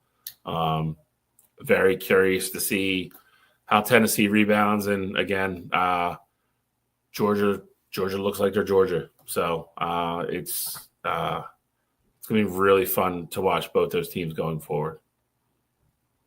Yeah, this game was – Go ahead. I was just going to say, this game was absolute fireworks. I'll go quick here. It was so stunning to see how it first started out. Tennessee was up big. They were up 14 in the first quarter. They had 3 back-to-back touchdown drives. Joey Aguilar had full command of that Tennessee offense, but I was curious to see how Gunnar Stockton was going to respond, and he responded well. It felt like every time he had to go put points up on the board, he marched the team down there, and that's exactly what they did. And I will say for Gunnar, it never felt like the moment was going to be too big for him. Now, they didn't necessarily go out there and ask him to, have a crazy monster game. Like, they even had drives where they just literally ran the ball. Like, I think about the drive right after halftime, literally just ran the ball right down the field and punched it into the end zone. But Gunnar Stockton is a guy who, it felt like watching that game, understands his role. Get it out there to my playmakers. Let them go make plays and, move us down the field. I don't have to be the superhero. I don't have to be the guy going out there to, potentially win the Heisman and things like that. I just need to, let things go and, let the playmakers make plays. I will say the one thing that was very surprising to me, though, is that Georgia defense did not look like a normal Georgia defense. Joey Aguilar was carving them up. And, you saw a lot of penalties on the back half from that Georgia team that I thought was very uncharacteristic there. So we'll be very curious to see moving forward here, how Tennessee rebounds, because this is a game they kind of let go. So I'm curious to see if it's one of those that kind of breaks their spirit, if it's something they're like, all right, we're going to go, balls to the wall here. We're going to make sure we don't lose another football game because we feel like we're a team that's good enough to potentially win a national championship this year. But absolutely hell of a game. This absolutely has, game of the year potential all over it. I'll say one thing. I came in last week previewing this game, and I was saying that there were 2 huge questions, one question on each side of the ball. And that was, one, how is Joey Aguilar going to react to playing an SEC defense for the first time? And 2, how Gunnar Stockton was going to react to playing his first true road game at Georgia. And both quarterbacks came out and answered those questions with absolute authority. Joey Aguilar, 371 yards, 4 touchdowns. Gunnar Stockton threw for 304 and ran for a score as well. Both these quarterbacks played absolutely out of their minds. So one of the best quarterbacked games I've seen so far early in the season, as far as 2 quarterbacks absolutely balling out. Tennessee, man, up 21-7 in that first quarter. And then something flipped for Georgia. The defense didn't look as efficient as they did in past years, but the line of scrimmage absolutely got dominated by Georgia from the second quarter on. They controlled the line of scrimmage. The line of scrimmage and time of possession. Georgia had the ball 38 minutes at Tennessee's 22. And obviously, anytime Georgia can control the clock like that, control the line of scrimmage, they're going to kind of be able to do what they want. And really on offense, once that second quarter started, they really looked like a Georgia offense that we've seen in the past. So I'm excited for this Tennessee team. I would say the Tennessee's offense looks better with Joey Aguilar under center than it did with Nico Lamalaeva under center last year. And that team made the college football playoff. So that's all I'm going to say is that I'm very impressed by the quarterback play of this game. And Bill, you said it. These look like 2 college football playoff caliber teams. And I'm glad we got to see them play to close the night out. But anything, I think that's it. And luckily, Georgia has a bye week this week, plays Alabama next week. So I think we're going to get a really good, shot of what, the SEC kind of landscape looks like after that game. Georgia, Bama, Penn State, Oregon. We got a hell of a weekend. I was just saying, let me peek real quick. I think there's another big one too, and I can't remember what it is. Look, we got 35 minutes left. We got to get to the grill. That's next, baby. That's next. The grill's coming. LSU, Ole Miss, Auburn, A&M, Oregon, Penn State, Alabama, Georgia, USC, Illinois. There's a bunch of good games next week. I can't wait. But you know what? It is before next week. It is before next week. It's time to fire up the grill quickly. We got to run through some meat, cut some meat, and because we got to get in the previews. We got to get moving. I got you, bro. Cooked or not. Welcome to Cooked or Not. We're going to rate each of these two teams and two individuals as far as the level of cooked or not. And we're going to start in the upper left-hand corner. We're going to start with Colorado. Entering week 4, already on their third switch up at quarterback, third starting quarterback. Colorado needs to figure it out. Since Shador and Travis and them left, Colorado looks like a team up in the air right now. What are you guys thinking about Colorado? Is this just a rough start to Deion's coaching without his son, or is this what Colorado is? I think this is what they are. I think we talked about Colorado before, and I was like, best case, they start out 4-2. Like if everything goes the way that they hope, they start out 4-2. But I was like, if not, there's going to be a 5-6 win team at best. So I'd go medium well for Colorado.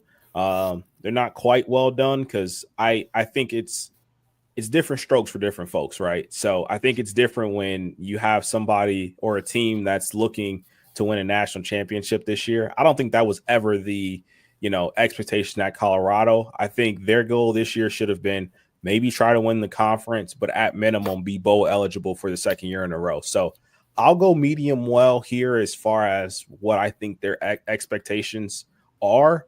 But I do think, when you're bouncing back and forth, you're playing ping pong with your quarterbacks, you're in a bad spot. So I'll go medium well.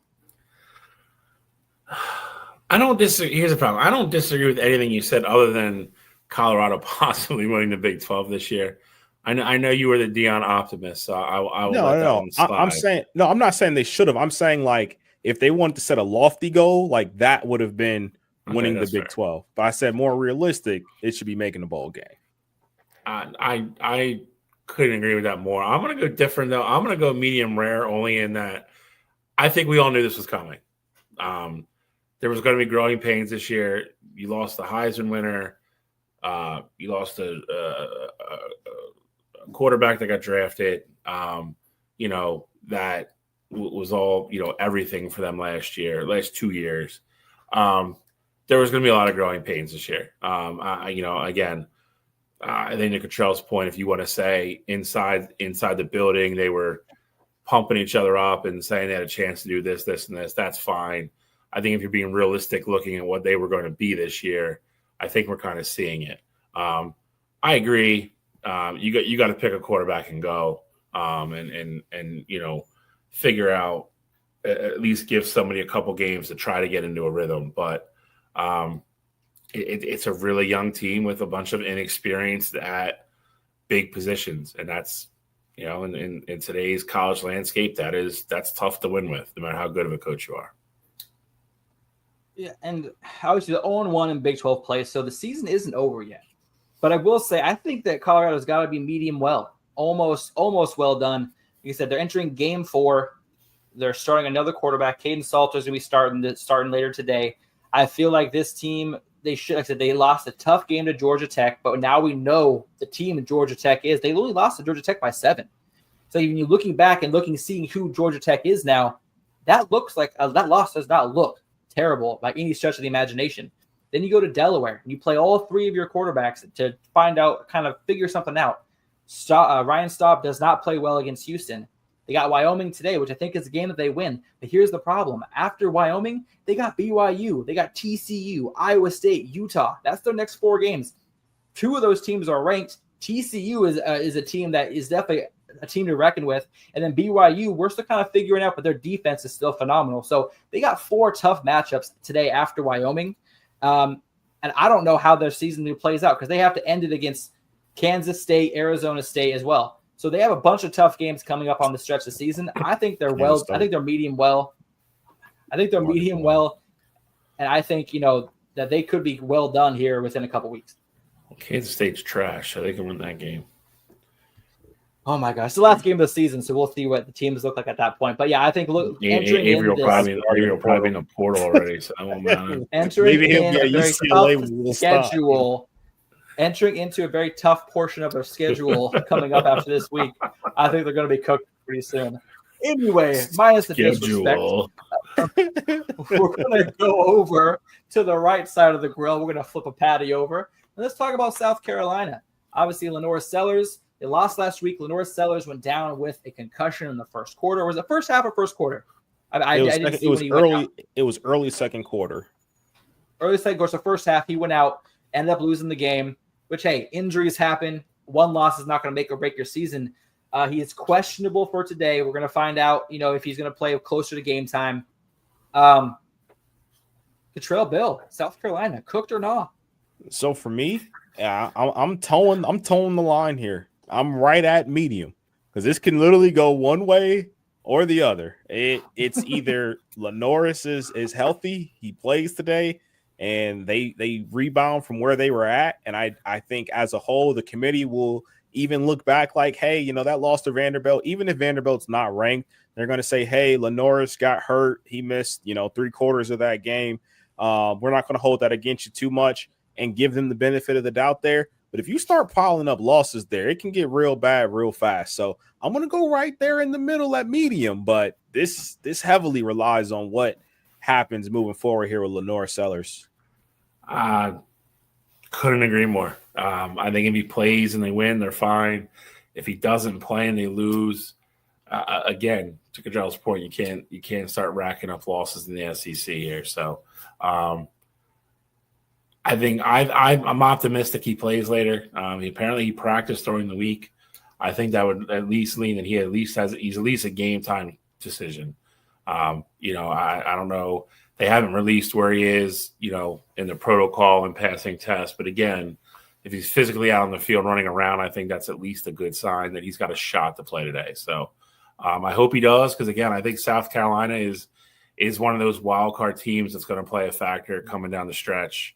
In the SEC and probably beat somebody they're not supposed to. So, and again, we always want to see our best players on the field. So I hope he plays.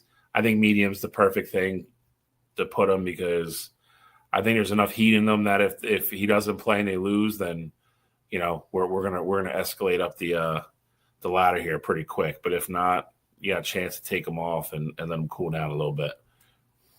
Well, I just double checked, and it looks like he's actually been upgraded to probable for today. So chances are he's going to be playing.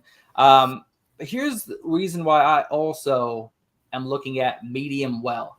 Because, yes, South Carolina lost to Vanderbilt. Yes, Lenore Sellers got hurt early second quarter in the first half. But here's the thing, though. You had a home game against Vanderbilt. You still gave up 31 points to Vanderbilt. I think the issues aren't necessarily with Lenore Sellers in the offense. I think the issues on the defensive side of the ball. And I worry. There was a lot of 3-and-outs in that game.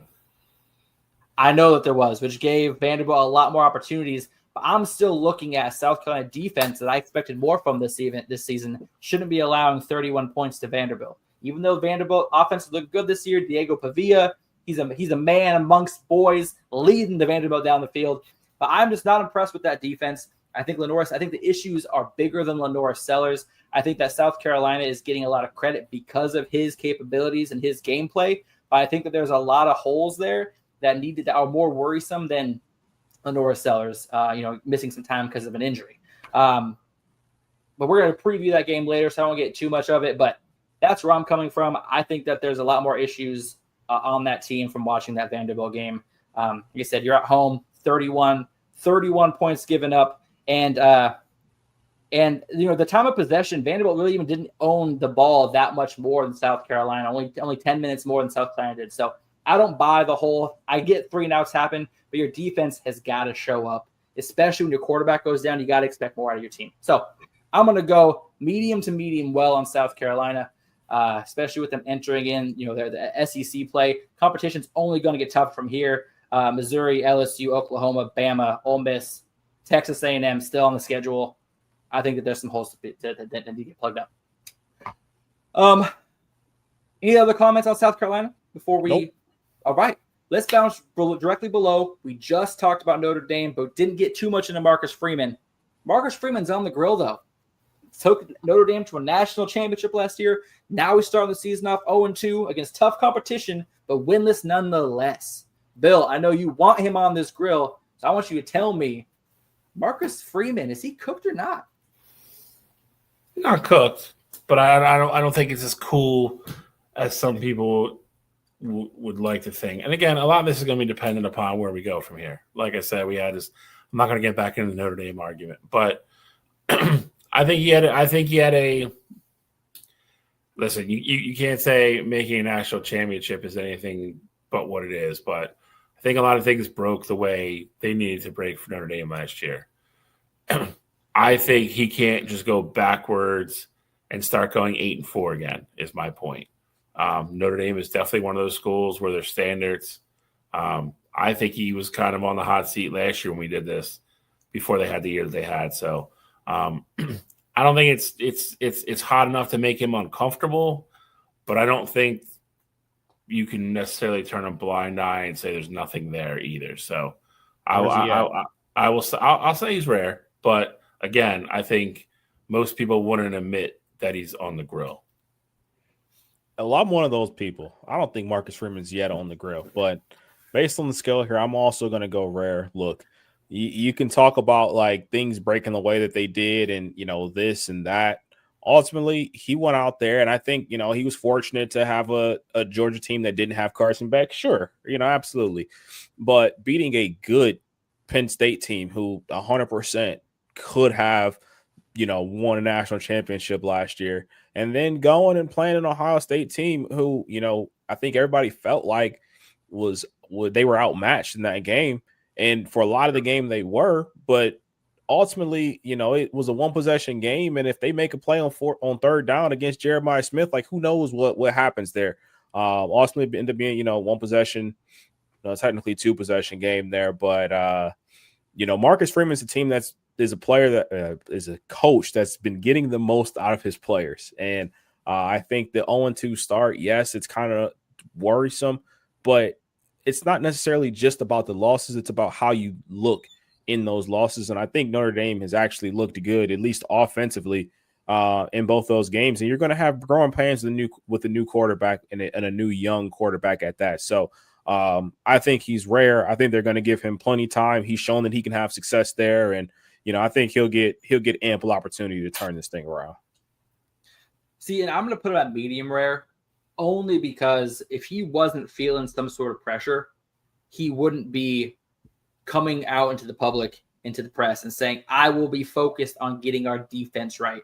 Like, obviously we know that's your defense is not doing what we expect them to do, but for him to have to feel the need to come out and say, hey, I'm going to make sure to spend more time on the defense this week, it makes me feel like he is getting pressure.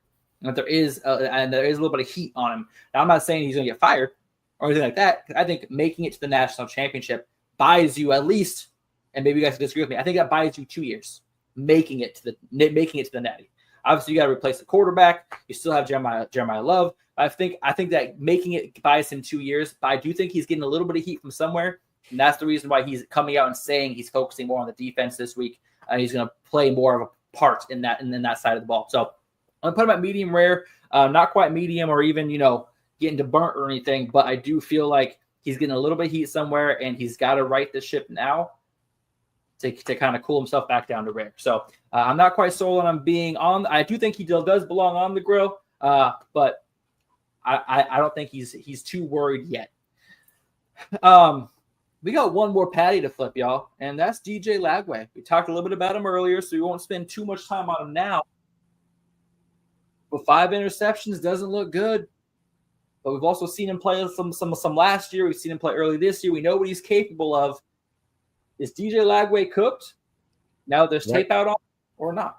Right now, I think DJ Lagway is medium well. And I don't necessarily just think it's because there's tape out on him. I don't think it's just because of the 5 interceptions. I think he's in a spot right now where this is essentially going to be a throwaway year for him. I don't see Florida rebounding. Like they lost a couple games at this point that they kind of, I don't want to say had to win, but their schedule is daunting. So I think with DJ, you start to lose confidence, especially when you're losing football games. And he's going to have, I think, one way or another, he's going to have a new coach next year, whether Billy Napier gets fired and he stays or he hits the portal and goes somewhere else. So right now, I feel like there's just a ton of question marks around the kid. I do think he has talent. You know, I do think he eventually can bounce back. But right now, I'm going medium well, and I'm thinking that it's going to be one more tough opponent to really put the well done in DJ. I'm going to go medium rare. I've seen too much good from him. I don't think this is the norm. I think he had a bad game. Which against what we're going to find out is a very elite defense. I agree. I think some of the coaching factors into it as well. Be very curious to see how he finishes the year, continues to grow. He's still going to go through some growing pains. He is a sophomore.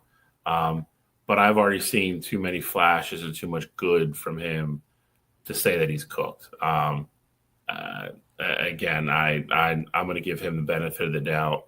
I want to see him finish the year. Then, obviously, to your point, I want to see if he stays, who they bring in for him, or if he goes somewhere else and where he ends up. So, I still think DJ has all the capabilities of being a top-end elite quarterback. So, I'm going to go medium rare. I'm going to go right in the middle. I'm going to go medium. 5 interceptions. Something we haven't seen him do, before, obviously, with limited exposure. I do think for me, what will determine if he goes up to the medium well or medium rare side of things is how he bounces back his next game. Does he come out and throw another 2-3 interceptions? He might be medium well, but if he can come out, lead his team, maybe not even win, but have a good game, control the ball, not have any turnovers, and just look confident in the pocket, I can settle with a medium rare. And the reason why I'm kind of leaning that way, even after 5 interceptions, they still didn't bench him. Like you see a lot of times in NFL or even other college teams, your starting quarterback, those 3 interceptions, we may put him on the pine, let him think about it until next week. Let's get someone fresh in there. They didn't do that. They left him in there, let him make the mistakes. They let him throw 5 interceptions, which tells me that he is their best option at quarterback. So I do think. Oh, I'm sorry. Go ahead. No, Cottrell, please. You felt the need to interrupt like a typical Ohio State fan. So please. No, I was just gonna say he is Billy Napier's meal ticket. If you pull him, what do you have? Oh, I don't think DJ's good enough to play quarterback here. And my meal ticket is 5 interceptions. I'm packing my stuff. Tell my wife, hey, baby, look for the house somewhere. He pulls DJ, and they're like, all right, so if DJ's not the guy, and you're telling me that you're a bad coach, and you're telling me we don't have the guy here, well, what the hell are we keeping you for? We got 2 coaches that just got fired. We pack your bags. You're about to be on the Pry and Foster boat. No, but if you see a young quarterback throw 2-3 interceptions in the game and look a little rough, if you leave him out there, you risk ruining his confidence and self-esteem in one game. Like you risk that by leaving him out there like that. So, I mean, just like you said, he's tying his carriage to the horse, essentially. Like this is his only horse taking his carriage somewhere, and this horse has to work for him. Obviously, it's a weird analogy. Hopefully it makes sense. But he, like you said, he is the reason why Billy Napier is still at Florida, and I believe that, and I know you guys believe that as well. Yep. But if his meal ticket, as you call him, is throwing 5 interceptions, like get the kid out of the game. Get him in with the quarterback coaches. Let him look at his film from early in the game while the game is still going. Get your younger guys some experience in a tough environment while he kind of recovers and hits the ground running the next week. I don't leave my quarterback in there to throw 5 interceptions. That's just me. If I was a coach, my guy's not throwing 5. It's a learning moment. That's a big learning moment. You can still learn the same lesson after 3 You want to be a top quarterback in the country against SEC schools? That's what it is. You got to be humbled sometimes. You got to learn from your mistakes. taking them out in a 10-point. And the other thing, it's a 10-point game. If it's 42-10, am I leaving him in there? No, he's on the bench. But again, he's still your best shot to possibly win the game. Yeah. You're right. But that's the grill, y'all. So next week, we'll try to get some new teams, new faces, new players, new coaches. Who knows? We'll put them on the grill, that's for sure. But we got two things left to do, and that's recaps and the mountain. Well, I guess and pick them. So 3 things. So let's get to this week's games of the week. Bill, where we starting at? We'll start down the bottom right because it's the game that we just talked about a little bit. Alluded to. South Carolina at Mizzou. Bo Pabula, everybody's favorite. Maybe that's a guy that hits the Heisman board later. Who knows? Possibly. I think we're all hopeful that Lenora Sellers plays. If he does, I think this has a chance to be a really good football game. I think South Carolina needs this W, especially on the road. But that being said, Mizzou offenses look great.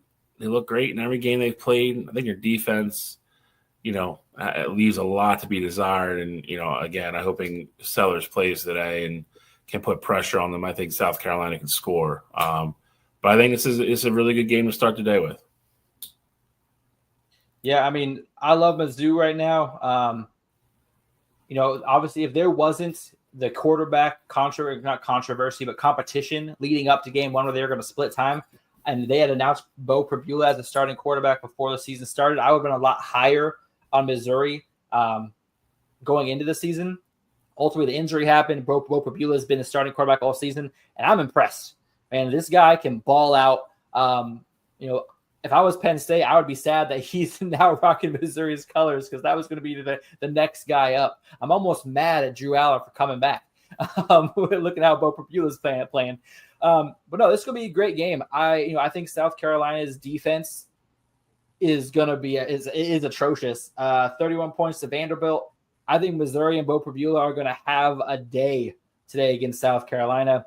Bo Pabula's got 1 interception on the season, 7 touchdowns. They got a great rushing attack, especially behind Ahmad Hardy. 462 yards, 5 touchdowns, 8 yards per carry. Dude has carried the ball 57 times and is averaging over 8 yards a carry. That's an unsung hero as part of the Missouri offense. Bo Pabula is getting a lot of the attention, and he definitely deserves so. So I think Missouri, and I said we're going to go quick here. I think Missouri comes in, they're 9.5-point favorites and opened up at 11.5 with the news of Lenora Sellers obviously playing. That shortened it up a little bit, but still they're 10-point favorites for a reason at home. I think Missouri takes care of business. Bo Pabula has a great game, gets himself into that Heisman talk. I'm going to roll with the Gamecocks in this one. I like South Carolina to turn it around. Look, I think with the news of Lenoris, ultimately going to play in this one, I think that matters a ton. And I also think that there was a reason why South Carolina was ranked as high as they were. And I know we don't go big on the preseason rankings, and I'm with you guys there, but there's a reason why they were in the top 15 there to start the year. And, they honestly looked the part, the first 2 games of the year there as well. I think, with Lenoris going down last week, and I'm not going to harp on it, but with him going down last week, the defense, it felt like just completely shut down. They were out there a ton. I think this is a game where Shane Beamer is a great coach, and he's going to be in the locker room talking about, hey, this is your season right here. You lose to Missouri, after losing to Vanderbilt, you have a thin line of margin of error there. So I think they bounce back and they take care of business. I think this is going to be a high scoring game. Hell, this might even be the game of the week there. I can easily see this one being one of those 38-35, just super high scoring, exciting, just track meet up and down the field there. But I like South Carolina to squeak out a close one. All right. Where's you next, Bill? Let's go up top to the revenge storyline game. Let's go. Jackson Arnold revenge game, baby. Jackson Arnold shows why Oklahoma got moved on from him. Jackson, I like it. This is in Norman, correct? Yeah. The home teams are on the right. Yep. Yeah, okay. So Jackson Arnold will be going back to Norman. John Mateer there again. Great start to the season. Oklahoma looks like a much improved team from the last 2 years. Auburn just recently ranked. I'm not going to get into that either. But a lot of interesting storylines here. I think one team is played drastically better than the other so far this year. And I think that home team is going to win. I think John Mateer has another big game today. Maybe not necessarily through the air. Might be more reminiscent of the type of game he had against Michigan. 250, 270, somewhere in there, but he probably runs the ball effectively. I think Jackson will have his moments, though. I think he's going to come home, and I think he's playing with a lot more confidence now, but I don't think Auburn has enough on both sides of the ball. I like Oklahoma at home. Look, man, there's something that I can't get out of my brain, and that was Auburn's coach telling his defense to go easy so that Jackson Arnold could get some confidence early in camp. That, to me, just stuck with me, and it's going to continue to stick with me. And I have a lot of confidence in John Mateer. I have zero confidence in Jackson Arnold. We saw what he was last year against SEC competition, and now that they're entering into actual competition, they've played Auburn's played Baylor, Ball State, and Southern Alabama. Obviously, Baylor is a good team, but week one, you never quite know how a team's going to come out. I really love John Mateer in this game. I think you're right, Bill. I think he's going to have about 75 or so rushing yards. His leg is going to be a huge part of this. I also think he's going to throw for another 250. One thing John Mateer's got to do better this year, though, is not turn the ball over. He's got 3 interceptions, had 2 last week. Really kind of crappy throws. But so as long as he can kind of keep Oklahoma with the ball and not make any big mistakes, Oklahoma should handle business. They're 7.5-point favorites for a reason. I think Auburn's defense is going to keep them in the game early, but I think Jackson Arnold is going to do something in the second half that's going to be just so Jackson Arnold. And John Mateer is going to take them down the field. They're going to win this game. I think it's a 10 to 12-point game. The 7.5-point spread, I think, is exactly what it should be. And I think Oklahoma opens up SEC play undefeated. I'm rolling with the Auburn Tigers in this football game. Give me Jackson Arnold in the revenge game. Look, Jackson Arnold has looked. You guys want to discredit them because of who they've played so far, and what happened preseason and things like that. Jackson Arnold has 8 touchdowns this season and no turnovers. Jackson Arnold has been absolutely electric as a dual threat for this Auburn Tiger team. They're averaging 37 points a game right now, and the defense has been right there with them. The game against Baylor, they did have to figure it out. Sawyer Robertson definitely had some success in that one. And I expect, Mateer to have success in this game here as well. But that Auburn offense has it clicking, and I think they will have just enough. And ultimately, I think Jackson Arnold is going to put the Tigers on his shoulders and will them to a win because this game is personal for him. I like Auburn, another tight game. Say like 27-23, something along the lines of that there. But I like Jackson Arnold to get the win back in Norman. Whatever. Where to next, Bill? 6 minutes, they'll kick on. I'm going to go bottom left. I think this is one of the more intriguing games of the day. Illinois on the road at Indiana. Illinois coming off a huge win at Duke, playing with a ton of confidence under Brett Bielema right now.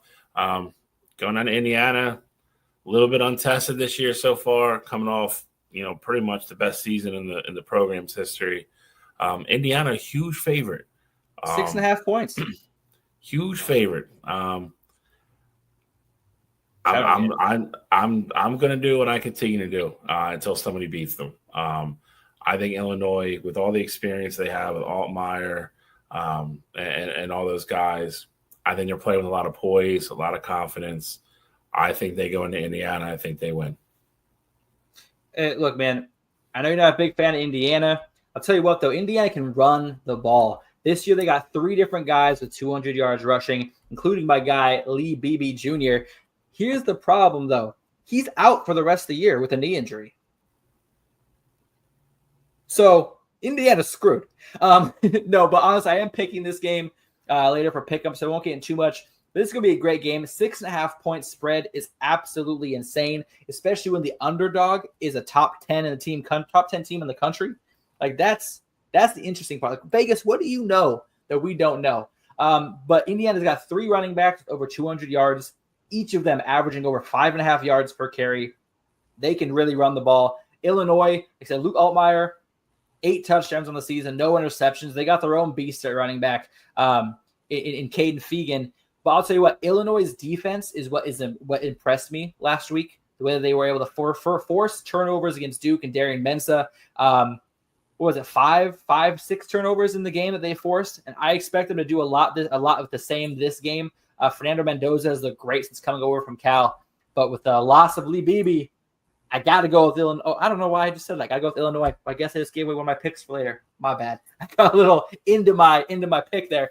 But Illinois, I think covers. I think takes care of business, even on the road. This is a top 10 team for our country, people. We got to give them some respect.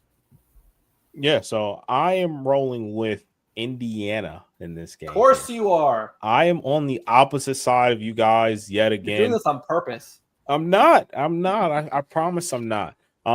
Illinois has looked really good so far this year. But I was skeptical, but I am a believer in Mendoza. Mendoza has looked absolutely phenomenal. People talked about him as a transfer, coming into Indiana, that he'd be a good fit for them, and he absolutely has been. I know they played – who did they play last week? Indiana State. They played somebody really bad. I think they put up the most points in Indiana history. 77-0. Yeah, it was a crazy game there, but I think that's the perfect kind of game you want before a game against Illinois. You just get to test out a whole bunch of stuff.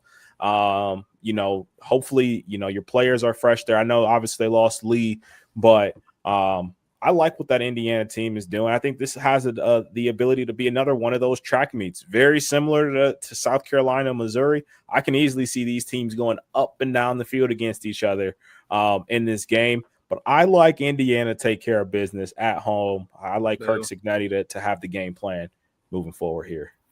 Boom. Get him out of here. One game to go. We got 3 minutes till kickoff. So we'll go up top. Game of the week. Last game to do. Texas Tech, Red Raiders versus the Utah Utes. In Utah, we talk about it all the time. Took Alex 3 or 4 times to learn this lesson last year. Don't bet against Utah when they're home.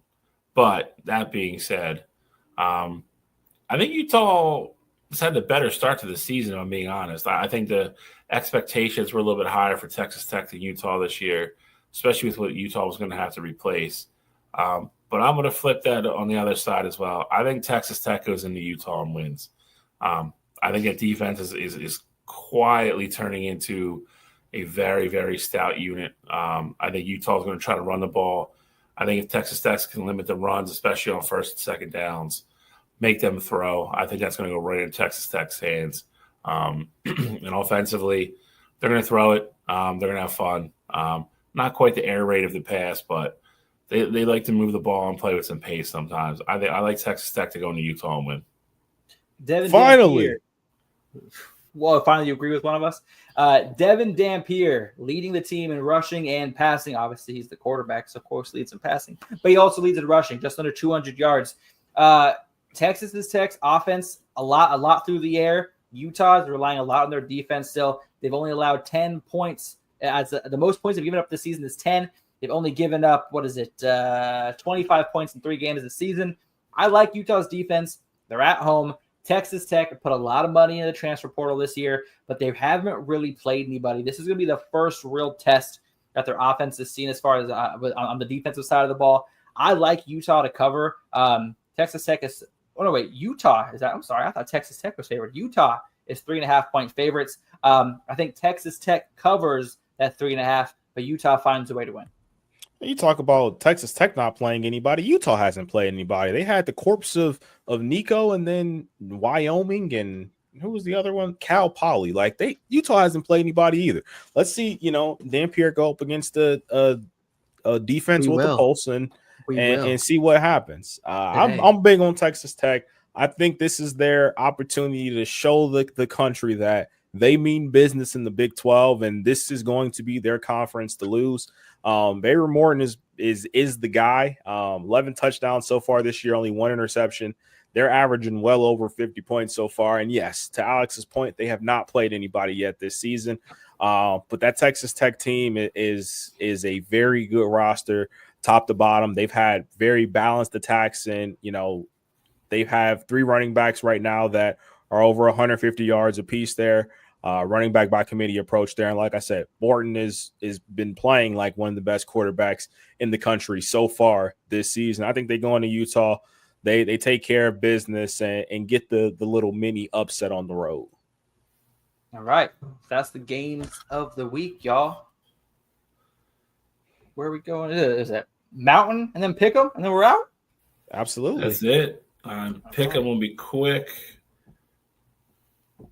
All right. Here's the Mountain. South Carolina.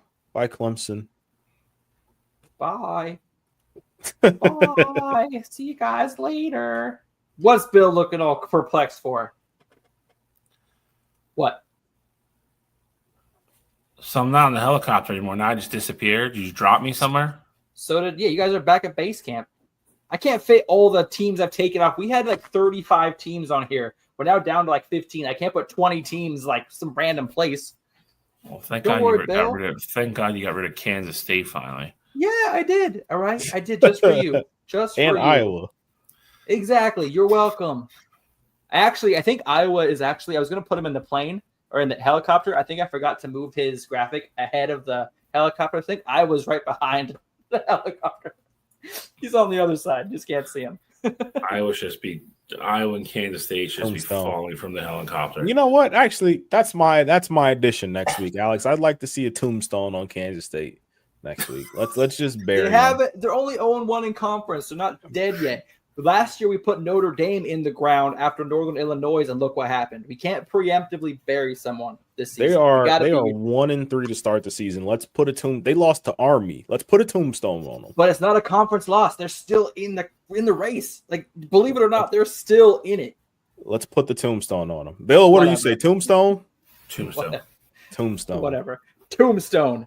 Whatever. Throw up our standings. Let's do pick 'em. Let's get out of here. I want to go watch some football. Same. I'm gonna rip through mine. Let's get out of here. Let's do it. Alex is leading the way. I'm leading in Superdog though. Bill is just in the middle of both. I'm just hanging around. Just chilling. All right, go. I will go. Alex's first one's gonna make you happy. I'm going Iowa -2.5 at Rutgers. I think Rutgers a little young in the secondary, inexperienced. They got a couple injuries. I think Iowa's defense will obviously slow the Rutgers down. I think this is finally the game, I think, where maybe we see some vertical passing from Iowa. We see miracles. We see pigs fly. We'll see if Iowa throws the ball downfield. I got Iowa -2.5. This one worries me, and it worries me for the reason Alex said earlier. Taking Illinois +6.5 at Indiana. It scares. These things always scare me when I think Vegas knows something I don't. But again, I think Illinois is a better football team. I think they're going to win the game. If not, I'll take the 6.5. Last but not least, Arizona State +3.5 at Baylor. I think Arizona State. I'm hoping after the flip this in their loss, they flip the switch. They played a lot better since then. Tough game at Baylor. It's going to kind of be a make or break type point in their season early this year. I like Arizona State +3.5. Superdog, already mentioned it. I think Notre Dame absolutely wins the game. Purdue played USC pretty tough last week. It was a 1 touchdown game, like 4 minutes to go. I think they can steal me some Superdog points. So I'll take Purdue +25.5. It is a rivalry game. Well, I'll go quick here as well, since I gave mine on Wednesday as well. So first one I'm directly against Bill on this one. I got Baylor -2.5 versus Arizona State. I think that Baylor is playing good football right now, and I think Kenny Dillingham told us what Arizona State is going to be this season. So I think Baylor takes care of business in this game at home, and they cover that 2.5-point spread. Another game where I'm directly against Bill. I like Notre Dame to cover the 25.5-point spread versus Purdue this week. I think this is going to be one of those games where they try and get their confidence and, really try to put up those style points to just keep themselves relevant as far as the AP poll rankings go and things like that. So I'm expecting a big day out of the Fighting Irish there. My last game here, I like Washington State +20.5 versus Washington. I think this is a rivalry game. And, Washington State just got the doors blown off them last week against North Texas. But on the flip side of it, Washington is going up against Ohio State next week. So I think this is a chance for Washington State to potentially catch them slipping a bit, looking ahead, and ultimately just trying to rebound from last week's loss. And then for my super dog, I got Bowling Green plus 26.5 at Louisville. Drew Pines, a quarterback at Bowling Green that has a ton of experience, former Notre Dame quarterback. Eddie George has been getting the most out of his guys there. I think, Louisville will never be in, trouble of necessarily losing that football game there, but I think Bowling Green will do enough to cover that and give me some more super dog points. Right on. All right, well, I'll go quick as well. I did not cover mine Wednesday, but still I'll be quick. First, going to Wisconsin, Maryland plus 9.5 at Wisconsin. I like freshman quarterback Malik Washington is a beast, 6'5", with great arm talent. Hasn't had to use his speed yet. He hasn't really played anybody that needs to, but today he will. Wisconsin won 17-0 against Miami of Ohio earlier this year. Miami of Ohio, 0-2, not a great team. Wisconsin's offense, I don't think will put up a lot of points. Maryland, I think will. So Maryland plus 9.5. We're going to stick with Miami of Ohio. UNLV minus 2.5 going to Miami of Ohio. I have UNLV covering that 2.5 point spread. UNLV is 3-0. Miami of Ohio 0-2. What's his name? Anthony Calandria, the quarterback at UNLV. I like what he looks like behind the pocket. 6 touchdowns, 1 interception. He makes good decisions. Throws the ball away when he doesn't have anything open. Smart kid. I like what this game is going for UNLV. Game 3. Talked about it earlier. I kind of gave it away. Illinois plus 6.5 over Indiana. I think Indiana has a great rushing attack. However, Illinois' offense is absolutely firing on all cylinders, and I love what Illinois' defense did to Duke last week, and I expect them to do a similar style and have similar effects to Indiana's offense this week. Now for Superdog, we're going to talk. I'm calling out a team that I said should be ranked by the end of the season, and that's Syracuse plus 16.5 at Clemson. Clemson only has 1 win this season against Troy, and Troy was a 21.5 point underdog to Clemson. I use them as my superdog. They're one of the reasons I have 14 or 15 of those superdog points because Clemson could not put them away. Steve Angeli is starting to get his rhythm together with Syracuse. I like what Syracuse brings to the table. Yes, they're on the road, but Clemson has not looked like the team that we thought they would be. I expect Syracuse to keep this game close. Not saying they win, but I expect it to be a 1-score game. Syracuse. Steve Angeli already over 1,000 yards on the season. Keep an eye on that game. All right, gents. Boom. Done. It's kickoff time. Let's go watch some football. Good luck to everybody. Well, Cottrell's off today, but Oregon State. Civil War. Any closing thoughts, gentlemen? No, I got nothing. I'll be locked and loaded, ready to go next week for another jam-packed show and actually get to see Ohio State play. But it sounds like we got some bangers to look forward to next week. Next week is a good slate. No, nothing to say for me, Bill. I'm ready to go watch some football, watch the Ducks beat the Beavers, and I'm looking forward to next week. All right, boys. Then that is it. We are out of here. Week 4 has come to a close. We will see everybody next weekend. Let's go.